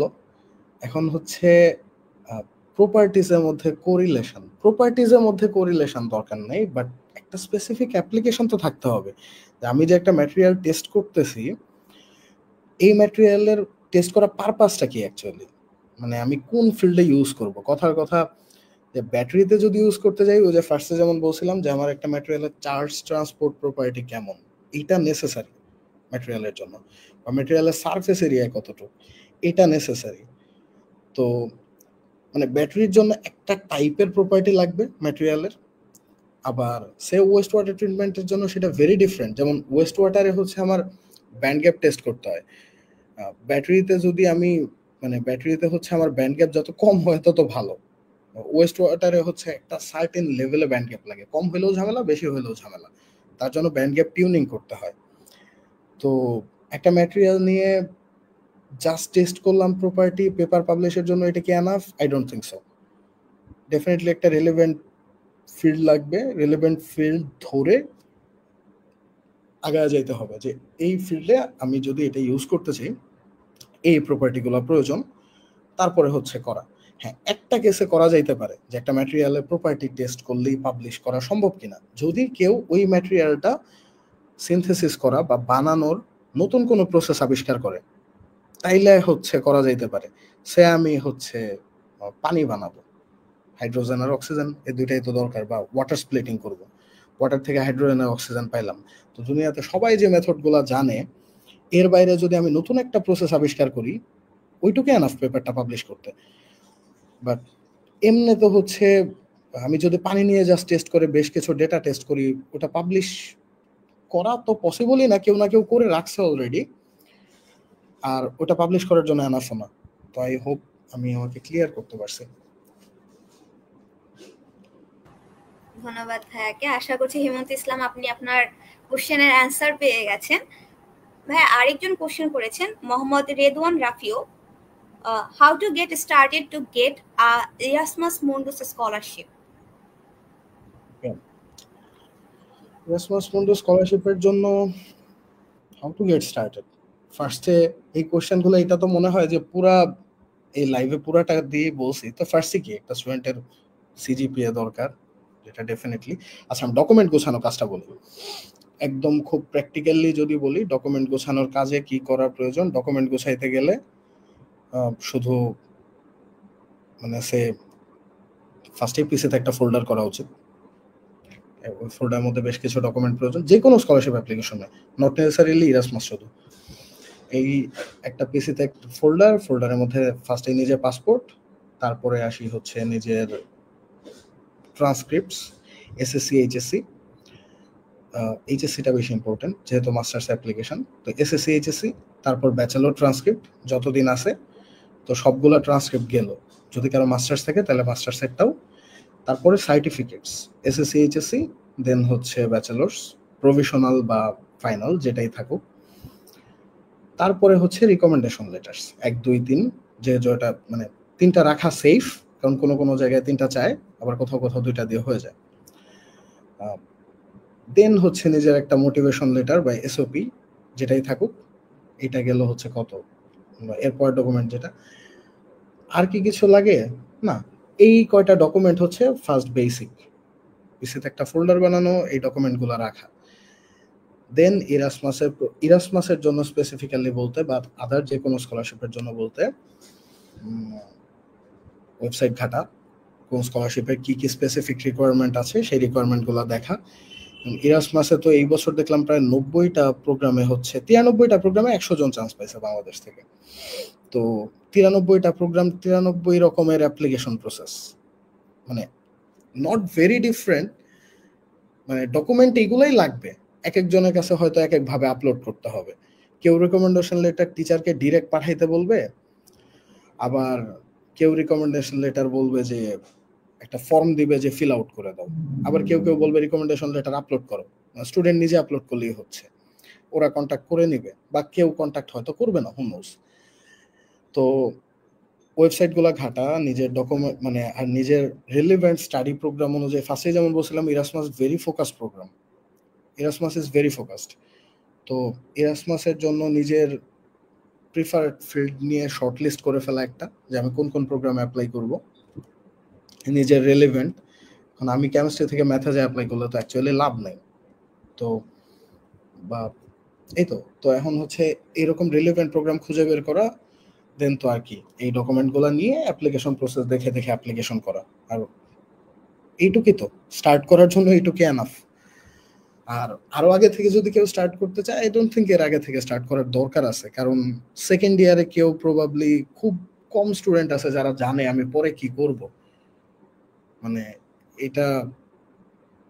এটা ট্রু না যে যখন মানুষ বলে যে আমি হচ্ছে এত আগেই জানতাম আমি এটাতে, হ্যাঁ আমি শুধু জানতাম আমি এনার্জিতে কাজ করতে চাই, আমার কাছে আমি এইটুক জানতাম, বাট আমি এটা জানতাম না আমি এনার্জি ম্যাটেরিয়ালস নিয়ে কাজ করতে চাই।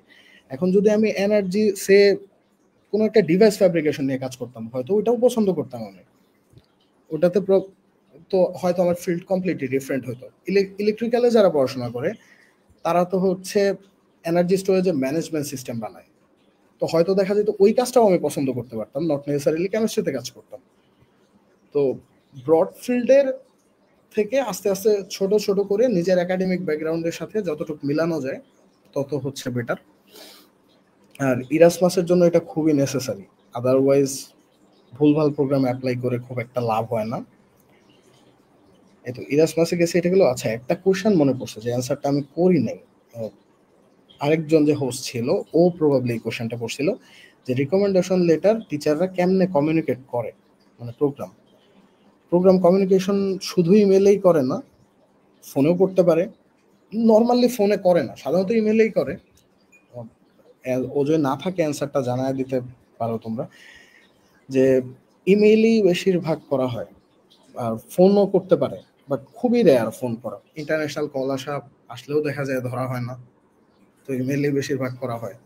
আবার সামটাইমস মানে ইমেলে বলবে, ইমেল থেকে একটা লিঙ্কে এমন হইতে পারে যে একটা ফর্ম ফিল আউট করতে হয়েছে, বা টিচারের হচ্ছে একটা ওয়েবসাইটে যায় আপলোড করতে হয়েছে, এই তো। আবার সামটাইমস দেখা যায় স্টুডেন্ট নিজেই আপলোড করে দিতে পারে, টিচারের কাছে মেল যায়। সো আলটিমেটলি সবকিছু ইমেলে, আই থিঙ্ক। এই তো। হ্যাঁ, অনেক ধন্যবাদ। হ্যাঁ, আমার একটা কোশ্চেন ছিল। আপনি হচ্ছে রিসার্চে অনেক কাজ করেছেন, তো আপনার মানে সবচাইতে মানে খুব ইন্টারেস্টিং একটা রিসার্চ সম্পর্কে যদি একটু বলতেন। ইন্টারেস্টিং রিসার্চ আমি আমার ইন্টারেস্টের বাইরে কখনোই কাজ করিনি। ফার্স্ট কথা, আমি যাই করছি ইন্টারেস্টিং মনে হয়েছে আমার কাছে। তো মাস্টার্সে নিয়ে বলি, ব্যাচেলর মাস্টার্সের experience more or less similar. তো ইন্টারেস্টিং প্লাস চ্যালেঞ্জ। আমার মাস্টার্স থিসিসে হচ্ছে আমি একটা প্রসেস, মানে আমরা ফার্স্টে যখন ল্যাবে গেলাম, আমি নরওয়েতে গেলাম।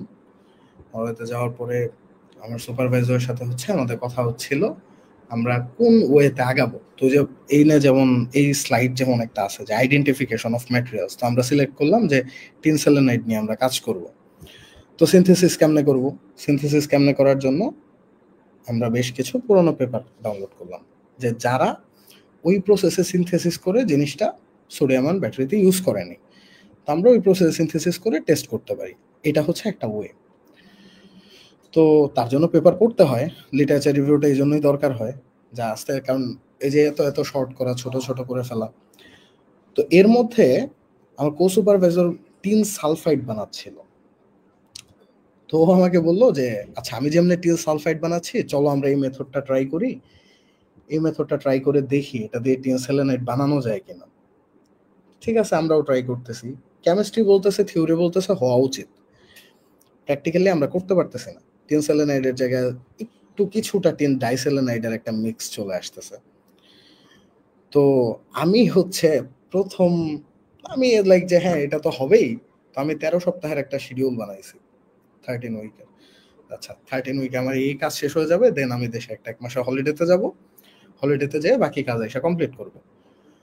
অ্যান্ড ইন্টারেস্টিংলি দেখা গেছে প্রথম 13টা এক্সপেরিমেন্টই ফেল করছে। 2 মাস পরে আমার হাতে ডেটা জিরো, কমপ্লিটলি জিরো। তো তারপর হচ্ছে প্রফেসর আমার বললো যে চলো আমরা হচ্ছে মানে আমাদের যে সেফ অপশনটা ছিল, যে এই ম্যাটেরিয়ালটা কেমনে সিনথেসিস করতে হবে, অলরেডি কোনো একটা পেপার থেকে নিয়ে আমরা ওই প্রসেস ফলো করে সোডিয়াম আয়ন ব্যাটারিতে টেস্ট করি, সেইটা হচ্ছে করার জন্য। তো ওইটাও করলাম, মানে সেফটা তো করলাম, সাথে হচ্ছে ওই প্রসেসটা নিয়ে পড়েছিলাম।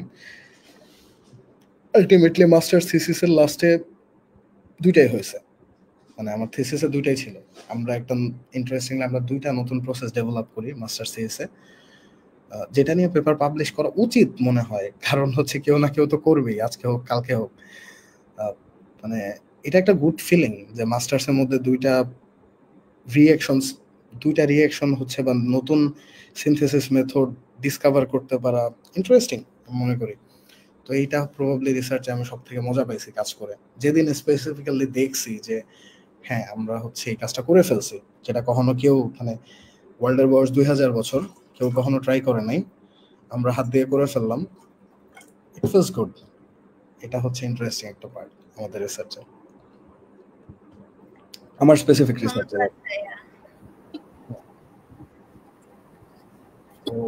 এই তো, অসংখ্য ধন্যবাদ ভাই। আমরা আমাদের এই সেশনের শেষ পর্যায়ে চলে আসছি। আপনাকে অনেক অনেক ধন্যবাদ। এত সময়, প্রায় 1 ঘন্টা 40 মিনিট সময় আপনি আমাদের। আমরা আশা রাখবো ভবিষ্যতে আপনার সাথে এরকম ইনফরমেটিভ সেশন করার সুযোগ পাবো, এবং আপনাকে আপনার পরবর্তী জার্নির জন্য শুভকামনা এবং শুভেচ্ছা। ধন্যবাদ সবাইকে। তোমরা অনেক রাত পর্যন্ত ছিলা। তোমরা সবাই যেহেতু স্টুডেন্ট, এভরিওয়ান, তোমাদের কালকে হয়তো ক্লাস আছে বা এভরিথিং, তো আর কি টাইমের জন্য এটা লেটে করতে হলো, but it was good meeting all of you. আর এনি কাইন্ডস অফ যদি কোনো মনে হয় যে আমি কোনো রকম কোনো ইনফরমেশন দিতে পারবো বা হেল্প করতে পারবো, you can knock me any time. জি অবশ্যই। এছাড়া এতক্ষণ যারা আমাদের সাথে ছিলেন আপনাদের সবাইকে ধন্যবাদ। পরবর্তী কোনো পডকাস্টে আপনাদের সাথে দেখা হবে, সে পর্যন্ত আমন্ত্রণ জানিয়ে আজকের মতো আমরা শেষ করছি। সবাইকে ধন্যবাদ। আসসালামু আলাইকুম। ওয়ালাইকুম আসসালাম। বিদায় নিচ্ছি সবার কাছ থেকে। সবাইকে ধন্যবাদ থাকার জন্য। পরবর্তী কোনো টাইমে দেখা হবে সবার সাথে। আল্লাহ হাফেজ।